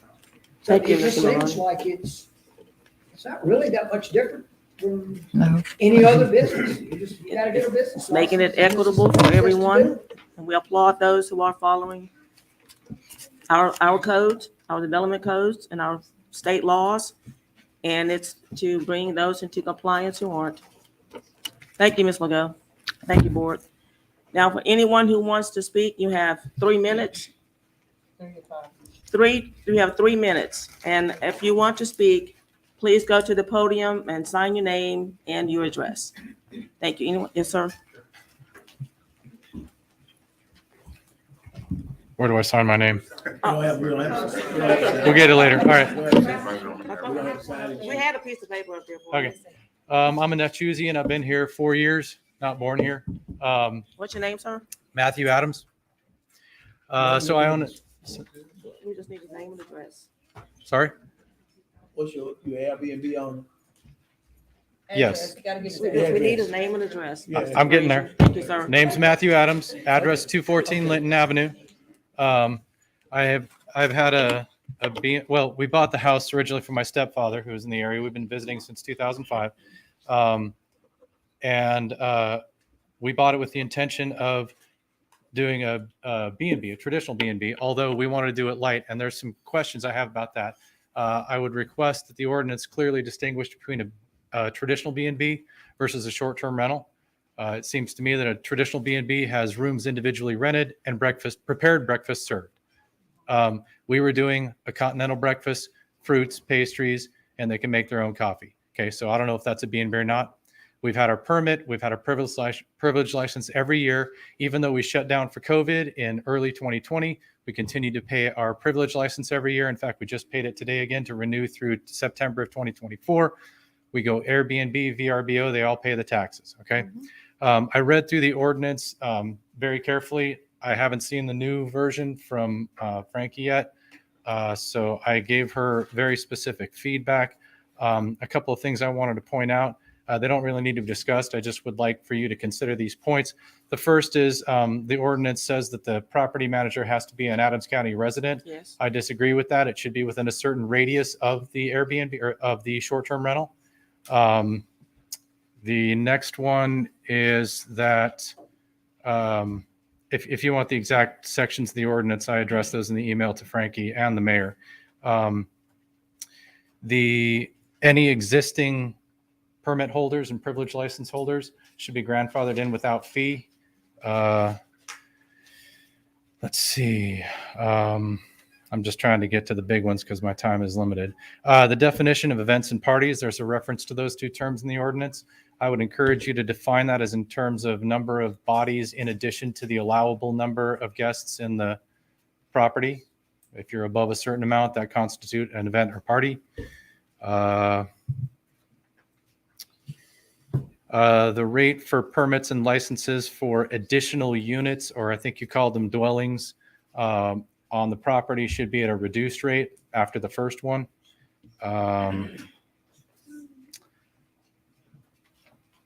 If you revoke, the current ordinance says that you can unilaterally revoke the ability to operate and then a hearing can be made. I think we're innocent until proven guilty, so I would reverse that and say that you're on notice. You can continue to operate until you're proven to be in violation. Hey, thank you, Mr. Adams. Your 3 minutes are up. I thought you said 3 to 5. 3 minutes. We have many people here tonight. I understand. You We said have 3 to 5 minutes, I can- so 3 minutes. I'm almost done. 3 minutes, sir, for this public hearing. Okay. Thank you. Anyone else? Before you sit down, Miss Ledoux, Miss Frankie, is she still here? Oh, sorry. Is she gone? Mr. Frazier. Okay, good. No, sir. Yes, sir, that's all right. Okay. Anyone else would like to speak? Sir? Yes, sir.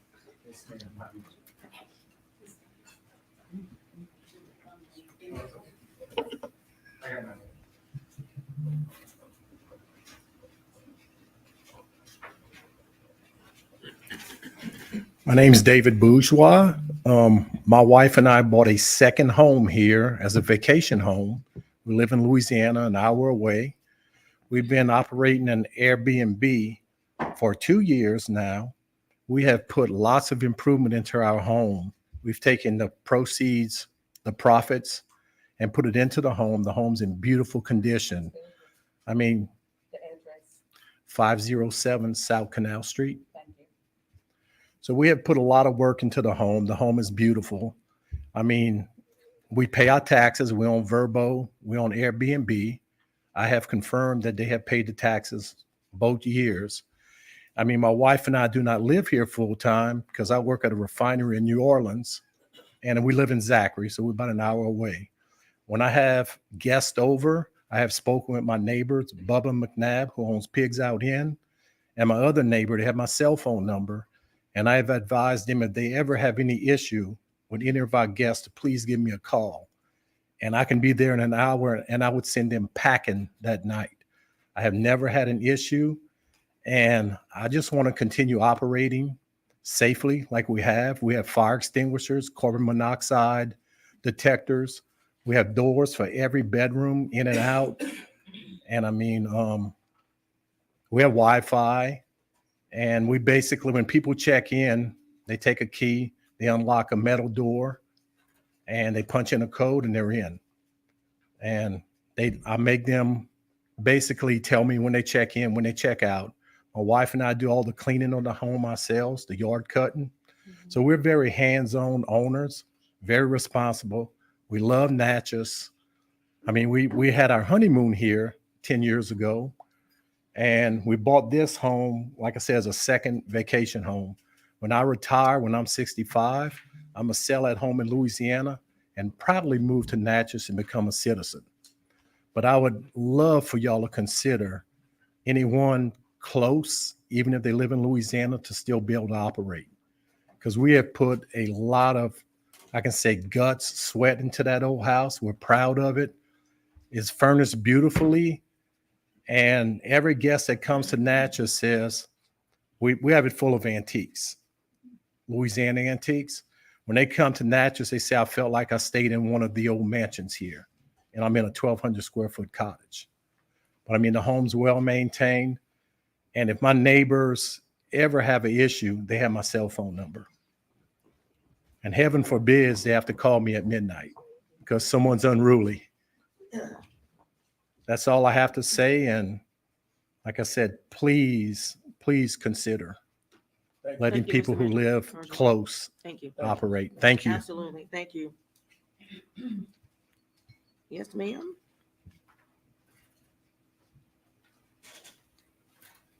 Good evening. Good evening, ma'am. My name is Betty Bell, and I have a property at 7 McCabe Street, Natchez, Mississippi. And I would just like to address several things that were mentioned earlier by the two gentlemen that were here. I need to ask a question. I need to ask the question: who owns the Holiday Inn? Who owns all of the hotels here? Do they all live here? Do all of the people who own bed and breakfasts live here in Adams County? Or do they live somewhere else? So I think that's an unreasonable request to say that we have to live here, even though I live here and love living here. No, ma'am, I think the manager on site. The manager, when you say manager on site, what do you mean? Someone, Ms. Legault, would you answer Ms. Bell's question regarding that? Just stand up. Ms. Legault, you need to come to the mic, please. Okay. If you say ma'am? Ms. Legault, can you come to the mic, please? It's a short-term rental that I'm speaking in regards to. We're not talking about business.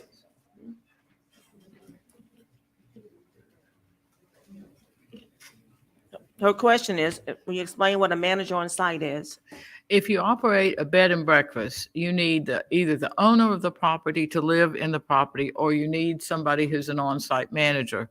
If you have a short-term rental, we don't require anybody to live on the property because you'll be occupying the entire property, but you have to have someone who lives in Adams County to be, if you don't live in the city or in the county. Most of them do, but if you live, say, in Baton Rouge, New Orleans, or wherever, Monroe, you have to have somebody who lives in the city that can answer the phone 24 hours a day and take care of any problems.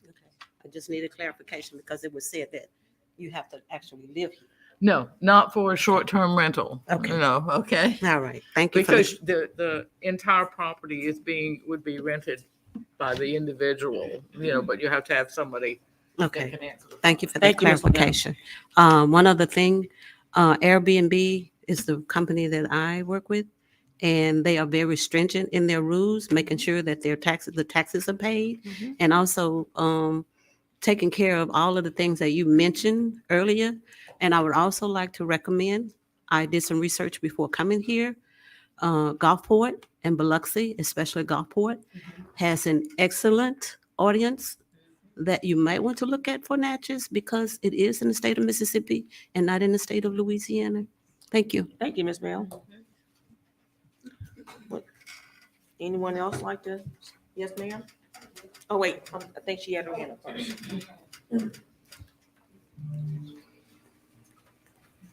Good evening. Good evening. My name is Joanne Roper and I have guest houses on Airbnb. Been doing this for 7 years. I went to the city when I first started to find out what I needed to do. Got all the privilege license. 15 Brown Street. I applaud this. I think it's about time because it's not fair on us who have followed the rules for those not to. And this city is a wonderful place. In the first 2 years of doing it, I only had one property at that time. I had 1,300 guests come to stay from 18 different countries. So I managed a View Hotel as well. So I know about the hotel business, and guest houses and B&Bs are wonderful. We're not in competition with each other. We all offer a different, diverse experience. Some people like hotels, they'll use the points. Others like the up close and personal bed and breakfast. Others like to have their own space. The only difference is I would like to say is that with the Airbnbs, it's usually a home. It's a totally self-contained unit. So with the bedrooms, when we were doing hotel, for example, you do a $2 occupancy tax. Well, in that room, you'd have 2 queen beds. So potentially you could have 4 guests stay there. So if you have a home that's say 2-bedroom or 3-bedroom, unlike the bed and breakfast where you've got perhaps 3 separate clients staying in 3 separate bedrooms, so you're getting $145 a night times 3, you might be getting $145 a night for the whole place. And so the occupancy tax should be applicable to the fact that it's just one unit being actually rented at a time. The only thing I would perhaps suggest, because Airbnb or short-term rentals are a little different in the way they are, I know that people have been concerned about the amount of transportation, traffic, all of that, but I have some long-term rentals as well. So most of the Airbnbs or short-term rentals are not occupied 100% of the time. Usually occupancy rates range from anywhere from 20% up to maybe 75% if you're doing very well. So like a long-term rental, you have the people there 100% of the time. So they're driving each day, go to work, come home, do errands. You got a lot of going back and forth. Airbnb or short-term rentals, they come in, they might only have 3 days of that week are actually filled. So you're actually not got a problem with a lot of activity because the homes themselves are not occupied to the same extent that a normal rental is. What I would suggest, if I can, is that because of the complexities of it, and we all want to have this so everyone's happy, the city gets what it deserves, and the city also gets money from people coming to stay and offering another experience, is it something like on page 3, I know this is just a draft, but G, 12.6.5G, a peephole is required in the front door. Well, I personally have a problem with that because my front doors are glass. So what am I going to do with a peephole? And I'm not really sure about the actual practicality. So my point is some of these things are valid and good. Some of these things may be a little over-regulated. The problem is when you create regulations and you absorb maybe over-regulated areas and not have a full understanding of the actual practical applications, is it's very hard to deregulate something once it's regulated. And we live in a world where everything tends to be over-regulated. I'm not saying that this is, but I would encourage, if I can, that there may be a task force put together where you have people or can input to say, this is very practical, but this is not really practical. What benefit or validity does it have?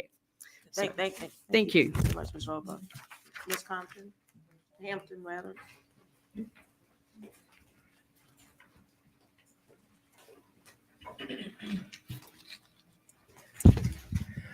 My name is Lorraine Hampton, 608 North Pearl Street, and I have operated an Airbnb for 7 years in my home. I take one reservation for 2 rooms and an adjoining bathroom. That's why I don't have strangers, in the different rooms. And it has been just a wonderful situation for me. Some of my neighbors who have met some of my guests that stay 2 or 3 days. When I set up my B&B, I did all the legal procedures I obtained the City of Natchez privilege license, and I established an account with the Mississippi Department of Revenue, TAP.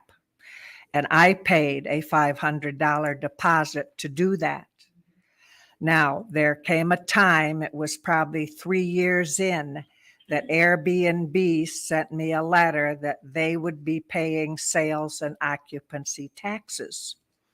So, I'd been filling out 3 different or 4 tax forms, mini forms, online when I pay every month.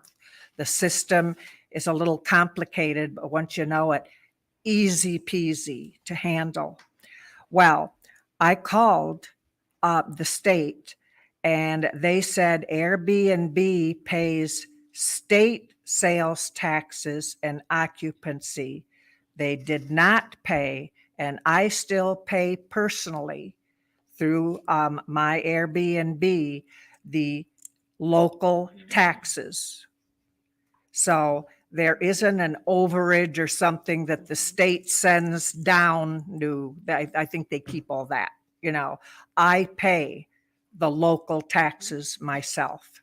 And of course, that's not very much. The income that I've earned from La Pearl has been reinvested primarily in my house. It's 113 years old and it has a huge lawn. So I don't have to pay that out of my income. So it's been very nice to keep the place pristine because my part of North Pearl has very strong houses on it. And it's very attractive. That's important to me too. I love most all the people that I've had, half the countries in the world besides people from the US and Canada. I've had people from South Africa and no Russians. But, a lot of Norwegians and that, a lot of wonderful different people from all over the world. And they really, you're nearing Nope, the end. I'm nearing the end. Okay, I'm so sorry. I wanted to say that with the short-term rentals, it is just going to provide more economic boost to the city. And it's really important. The retail stores, the restaurants. Thank you. Thank you, ma'am. Is there anyone else who would like to speak? Ma'am? Oh, ma'am, excuse me, I recognize you.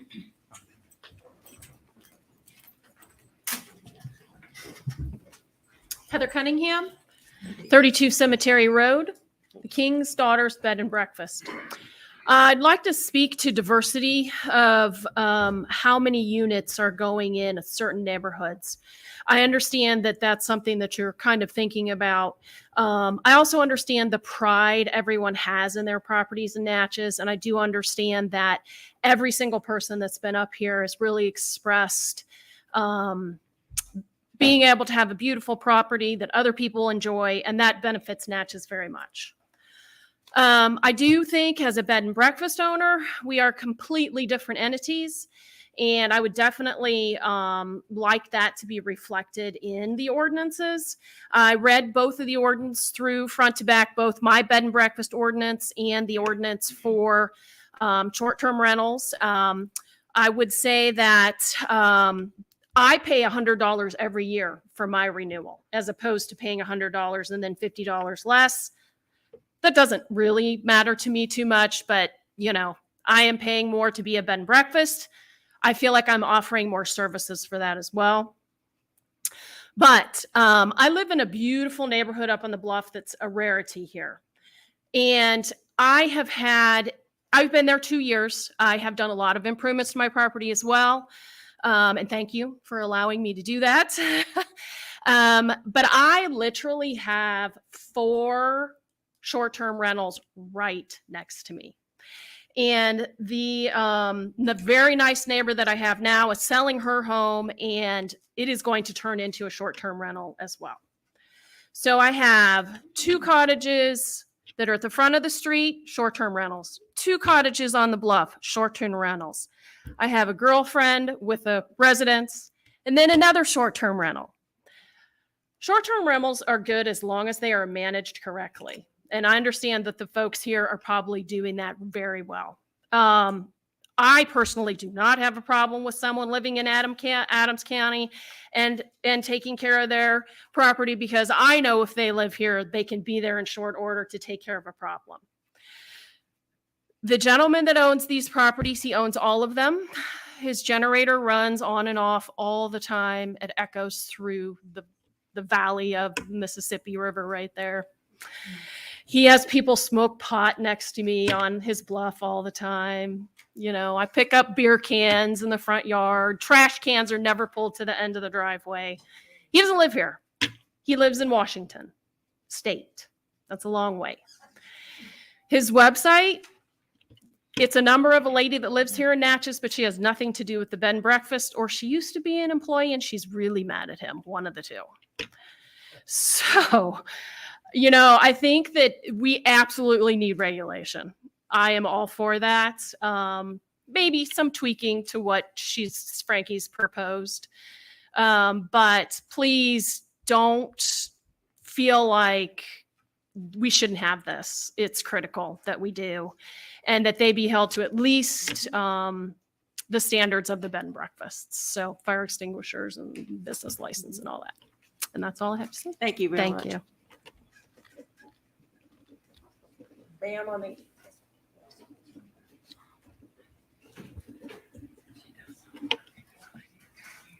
Hi. Hi. Good afternoon. My name is Christy Bagnell. I live at 104 St. Charles Avenue. And I also agree that there needs to be regulations on these. Recently, a house was purchased that is my backdoor neighbor by some people who live in California. And they came to the meeting.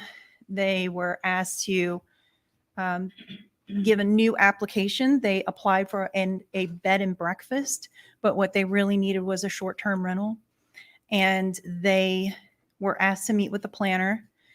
They reapplied and got another Airbnb application instead of what they needed to get. They have been operating without a license. And I want to know what is going to be the recourse when they continually break the rules. They came to the meeting and said they were not going to rent out the house until they got approved. Yet they did rent again right after the meeting, days after the meeting. So what is going to happen when these regulations are broken? That's what I want to know. And that's it. Thank you. Thank you. Is there?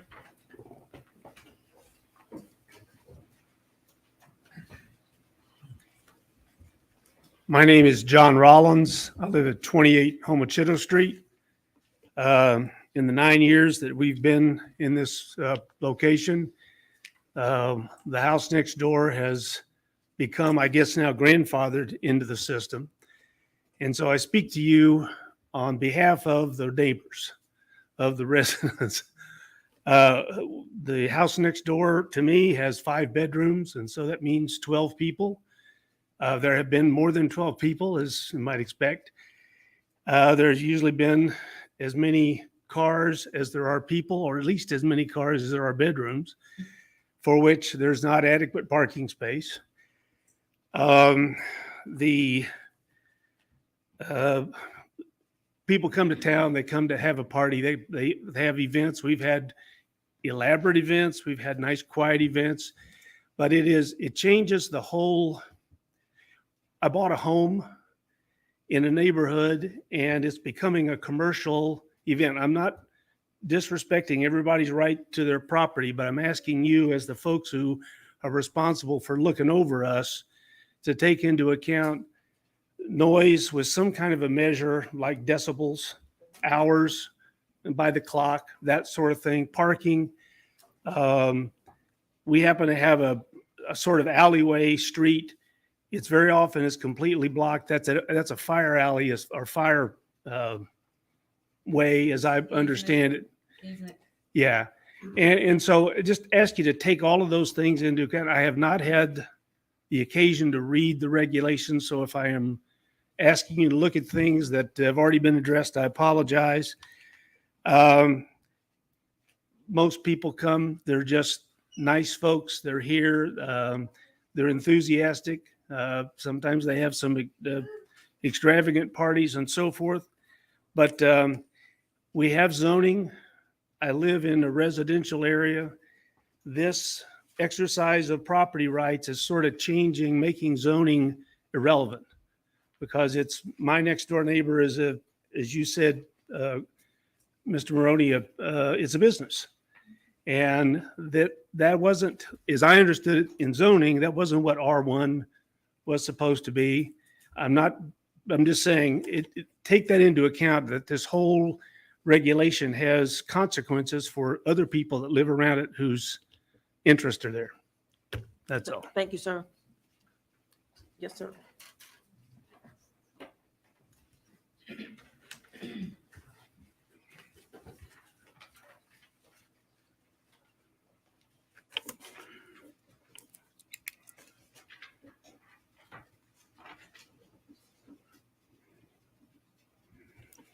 Good evening, members of the board. Good evening. My name is Kendall Golden. I own a property at 509 South Wall Street. Behind you, I met a neighbor here tonight, so it's been good for that as well. I've worked for two cities, this one included, and I understand the need to control a new revolution in real estate. When I retired from the Ridgeland Fire Department 6 years ago, I took money out of my retirement and I bought a little house on South Wall Street. I put a lot of money into it. It is, and my wife has 1 year and 8 months left. Okay.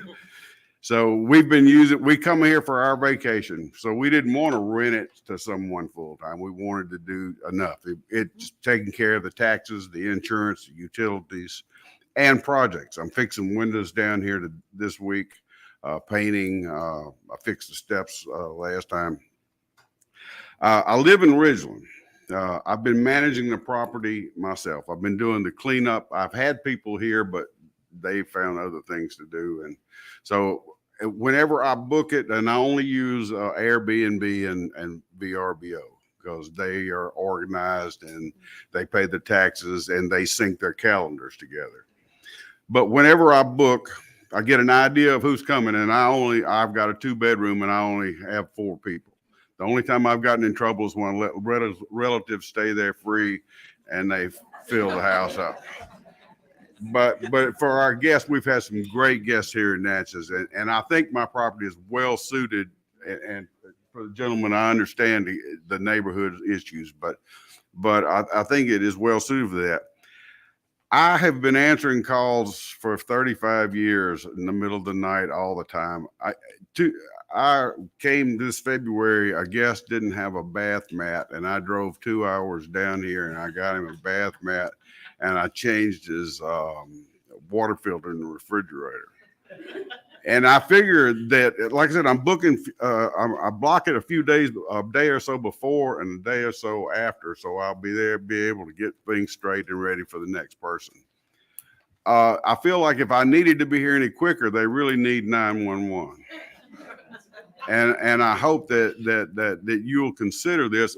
What I realize, and I respect the work that's being done by your folks at City Hall and the planning. This got to be addressed. It's got to be done.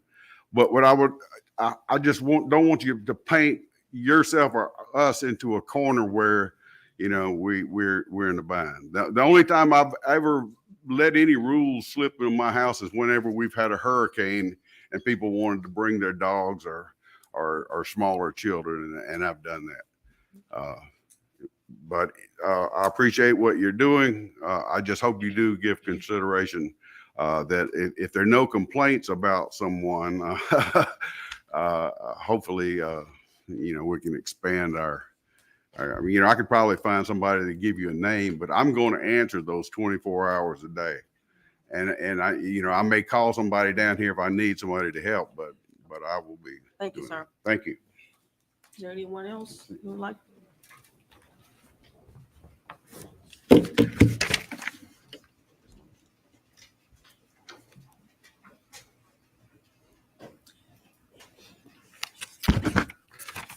Hi, my name is Richard Branyan. I own Lower Lodge Antiques in Natchez. I also have 3 Airbnbs currently. All my Airbnbs are in commercial zoned properties. I have a privilege license with the city. I have always had a business. I've always had rental properties that we have rented for a number of purposes over the years. When Airbnb became a thing, my mother died. I rented her former apartment on Airbnb and Vrbo. I pay sales tax for my other businesses, but I don't collect any taxes for Vrbo or Airbnb because they're doing it for me. And I assume I was in compliance. I have a number of questions with the draft proposal. When you get to 12.6.6, line E, it says each separate unit or listing shall require an individual permit regardless if multiple listings are located at the same address or location owned by the same owner. And documentation and proof of permit issuance shall be included in the listing for all short-term rental postings. I have 3 properties. I own 3 buildings, 5 lots in downtown Natchez. According to this, I would be responsible for 3 $200 assessments, then $50 a year per unit. I think that's a lot to ask. If you went to the guest house or the Riverwalk Inn above Bowie's, there's 6 units. They're listed individually on Airbnb. Do they have to pay 6 things for basically 6 hotel rooms? That seems asinine. I have 2 units in one building, another unit in a building next door that all adjoin. I understand the logic of in residential areas of limiting things because we've had a number of people here who are complaining about the neighbors and we have a lot of density. I have no problem with the current B&B regulations applying for short-term rental in residential neighborhoods, restrictions of parking and all that. I have no problem with that in residential area.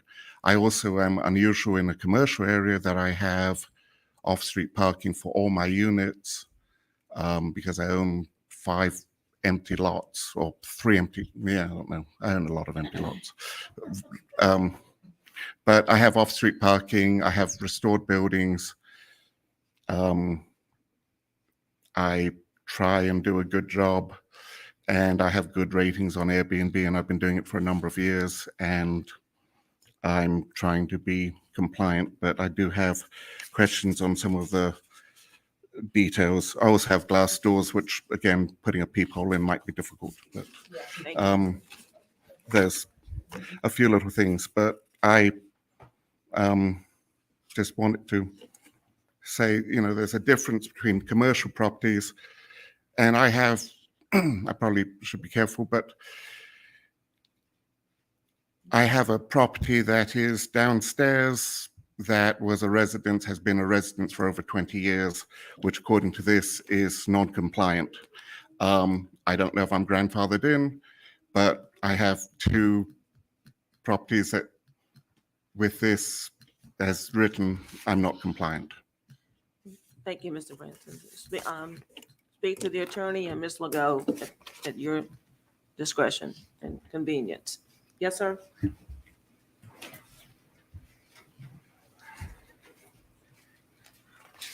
Hey, my name is Nathan Stubbs. I'm a lifelong resident of Natchez. I grew up in a bed and breakfast. And I just have and I'm not, after I say this, everything that I'm about to say, I'm not against the idea of VRBO, Airbnbs, anything like that, short-term rentals.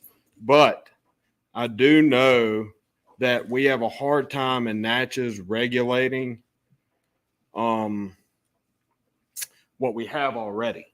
And in response to what some of these people are saying, as in Sir, can you speak into the mic?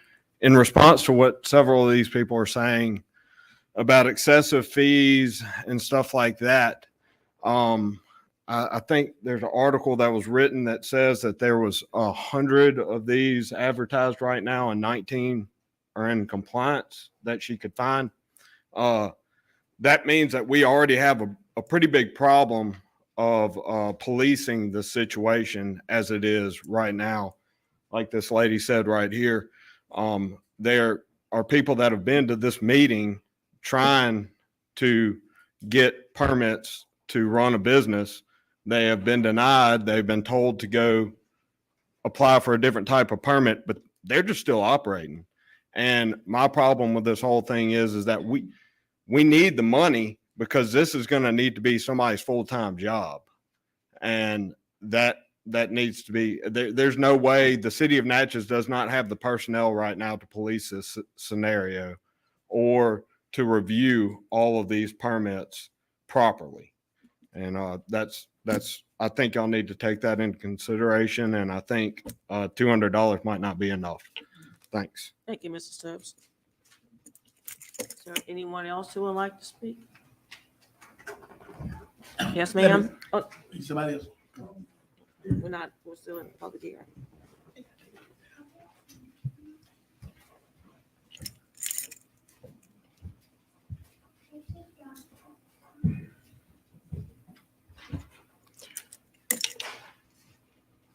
My name is Leona Adams, and I live at 112 St. Charles.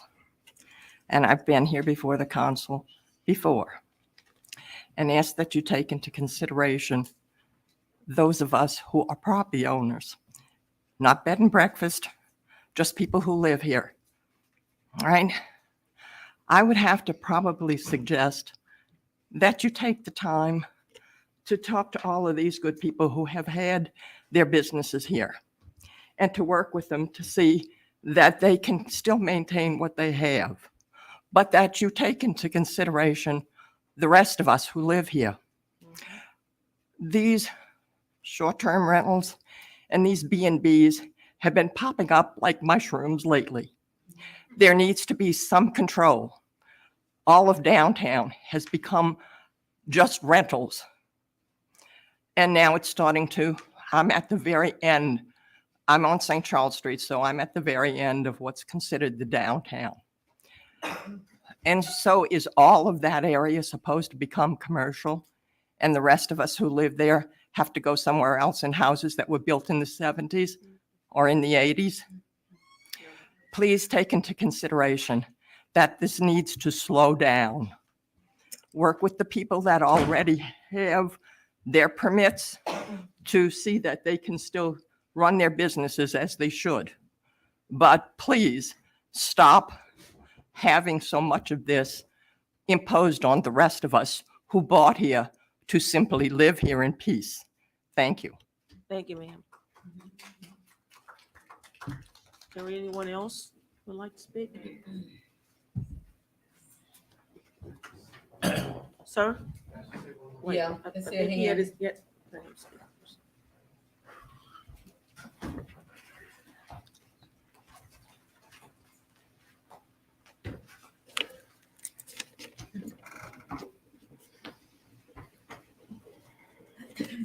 Hello, my name's Ian Robertson. I have a house at 310 Linton Avenue, and my back house is a Airbnb, short-term rental, long-term rental, whatever fits the boat. So my question is, I've had my Airbnb probably for about 3 years now, and my question is, I understand the need to slim them down. What about the people that have already had their business there? And I guess the word would be grandfathered in. because there's an Airbnb in front of me, there's an Airbnb at the side of me, and there's two or three more down the street. So if you had that special districting of only having certain ones in certain areas, how would you comply to that, to having how many in that district? And I We're agree. gonna have to address that with the attorney. Pardon me? We're gonna have to address that. about He's just saying. being those are- grandfathered. Yeah, I'm just voicing my opinion. Sure. I agree with the taxes. I have my special business. I went to the net committee. They asked me how many places, all the common sense, because the big thing where I live is parking, and that was the major thing. And I have enough parking in the back when no one would be disturbed. And I have a 1-bedroom and a loft, so max I let is like 6 people in there. So I get that, and I allow certain amount of people in there. But the main thing that concerns me is, yes, there is a lot, but what about the people that already have one? I think that's the main concern of everybody here. Sure. Okay. So that's what I wanted to address, of how that's going to be addressed, and especially in the downtown of the Sure. special districts where there's already a lot of them. So it's just not fair to play politics with one and say, oh, you've been here longer. So that's my opinion. Thank you.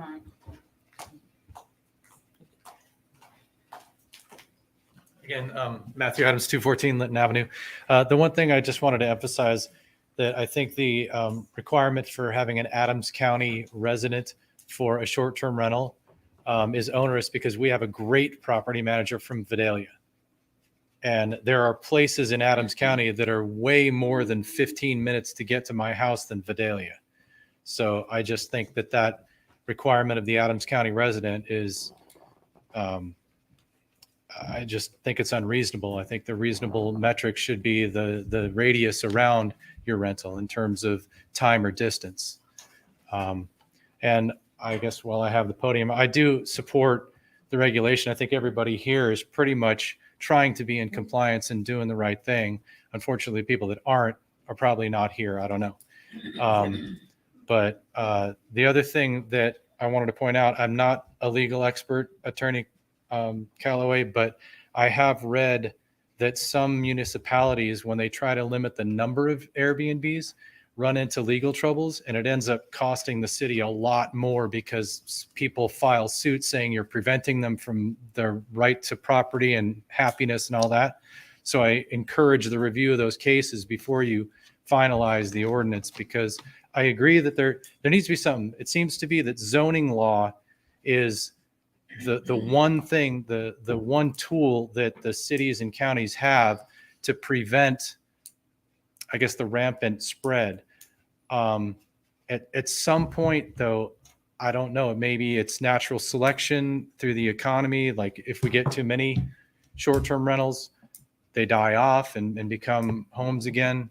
I don't know. But it's just, I think it's a slippery slope to just cap the number. Thank you, sir. Yep. I have a question for you. Did you say you have a property manager that lives in Vidalia? Yeah, we're a short-term rental, so we don't. Y'all live where? 214 Linton. You live there? We live there, yeah. We have a second dwelling, which is the one we Airbnb.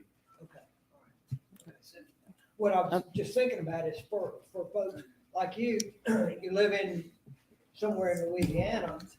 I mean, it might be a whole nother business. I mean, somebody goes into the business of overseeing, being that local contact for someone who maybe lives, well, there was someone who lived in Washington State. We were talking about, there was an absentee owner for Washington State. Maybe someone that is an owner from somewhere else has to hire someone locally.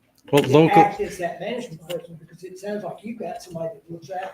Yeah, but it's the definition of local that I'm taking issue with. Yeah. They're saying local is Adams County resident. I'm saying within a certain radius of time or distance. Yeah, right. It's the Metro Natchez Vidalia area, right? We'll Yeah. discuss. Okay. Yeah, we need to. Is there anyone else who would like to? Wait, was there someone else who hasn't spoken, would like to speak? Okay, 1 minute, sir.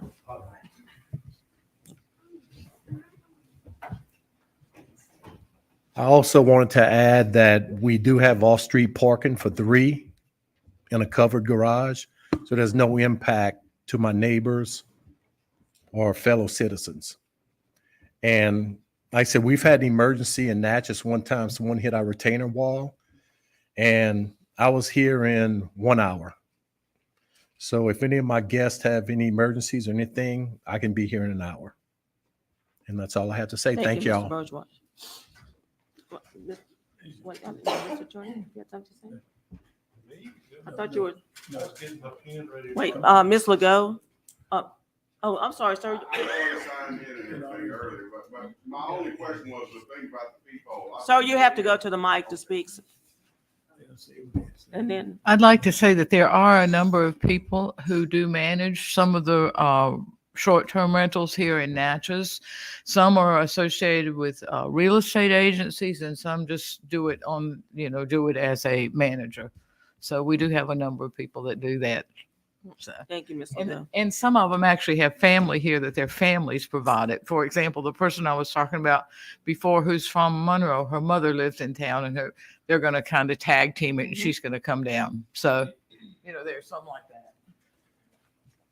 I was just going to add, I heard a thing about the peephole, and I've got video doorbells. I hope that will suffice for peepholes.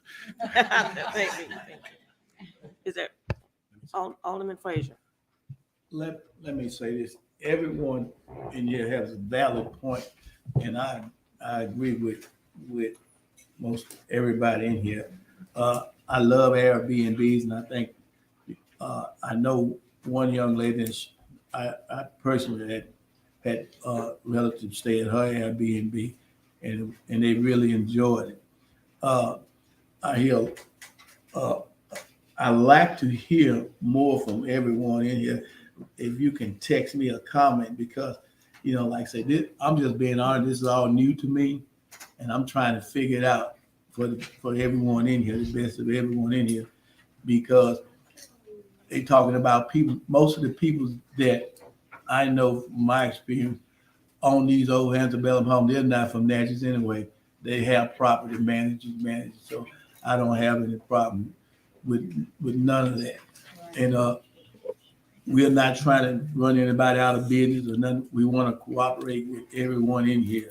And we, like I said, we're just trying to do the right thing. And like I said, I've been in Natchez ever since I was a kid, and ever since I was a child, I've been here all my life. And like I said, I'm familiar with a lot of these Airbnbs, and simply because of the reason I'm also a retired police officer, and I've been to a lot of them, and I know about a lot of them. And I understand about, as the gentleman said, you get these people that have these parties all night, and they're outside smoking pot and everything else. You got to be concerned for your own public safety and stuff. I understand about that. And we're talking about short-term, long-term, and you got to think about it like this. In Natchez, in most of these neighborhoods now, a lot of people are moving out these houses, and people in neighborhoods are renting houses out to people. So you never know who you're gonna get for a neighbor. Because you might say, well, I've been here so many years, and then the next thing you look around, they moving in these people. You don't know who moving in until they get there. Once they get there, you got all kinds of trouble.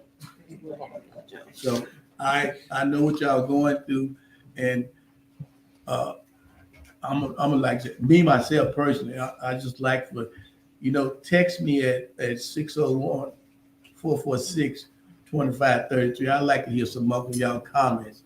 Me myself, because like I said, it's new to me, and we want to do what's best for Natchez and want to do what's best for everyone in here. Now, I want to ask this question, this gentleman here. You at Old Home Linden, correct? You have a venues up there too, am I correct? Where you have parties and stuff? I'm sorry, what? You at Old Home Linden? No, not Linden. 214 Linton Avenue. Linton, It's still it's one of the old Victorians. Yes, because some of these old homes, they have weddings and stuff like that. Yeah. So, and I was trying to figure out how does that fall into place with these new ordinance Yeah, and stuff. that seems like an event center kind of thing. That's a whole different. Yeah. Yeah. but That's not in. Okay. I would say for the ordinance purposes, you should probably define an event or party as a gathering that's in excess of the maximum allowed people at that property. That might be a good definition of it. Like I say, we I just would trying to like- work with everyone. I would like to commend Ms. Legault for all of the hard work she has done on this ordinance. This is the third draft, and we're hoping to approve this soon. She has really done her diligent due. We will be following Mississippi codes, Mississippi law, and the Natchez Development Code. This is to be equitable for everyone. Many of you are already following the rules, and this is to bring those who are not into compliance. So I commend you for all the hard work you've done with this. Do we? Now, may I have a, No, do we need to make a motion to? Joe, I got, no. Yeah, so here, that's public hearing. So no one else has anything to say. I would thank you all for coming and sharing your concerns with us. And now, well, I want to entertain a motion to exit the public hearing. So So moved. moved. Is there a second? Second. All in favor, say aye. Aye. Motion carried. Thank you all very much. This concludes our public hearing. Will someone get the mayor? Take a motion, take it into consideration. This ordinance? I'm sorry, sir. May I have order? May I now entertain a motion from the board as to what is the pleasure of the board on this proposed ordinance? I like to make a motion that we take this into consideration. Table, yeah. Table. You don't need a motion for it? Under consideration. I like to make a motion that we take this into consideration. There a second? Okay. All in favor, say aye. Aye. Motion carried. You gotta call the mayor back. Yeah, we already did. Leave it.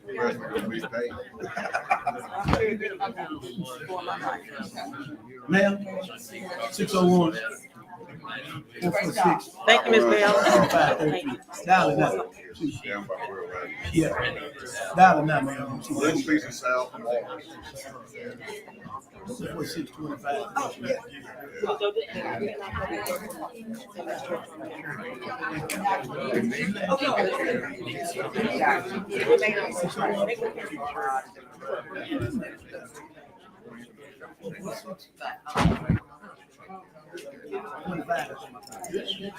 Clerk, you gonna pass it like it is, keep holding on. Right now, what it works?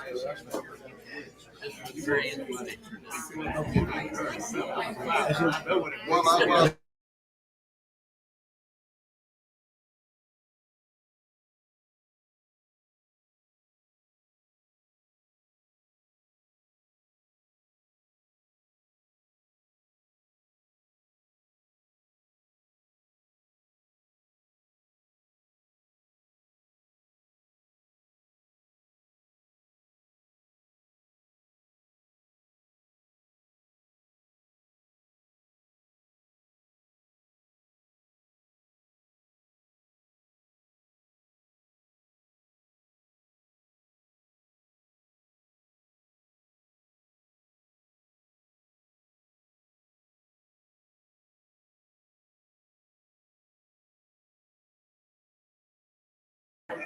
At this time, we will entertain a motion to adjourn. I'd like to make a motion to adjourn. Motion made by Alderman Maroney, seconded by Alderman Frazier. Discussion on the motion. Hearing none, call for the question. Any opposed to the call, we'll proceed to a vote. All in favor of the motion to adjourn, indicate by saying aye. All opposed, nay. Ayes have it, stand adjourned. Thank you so much, and thank you all for coming.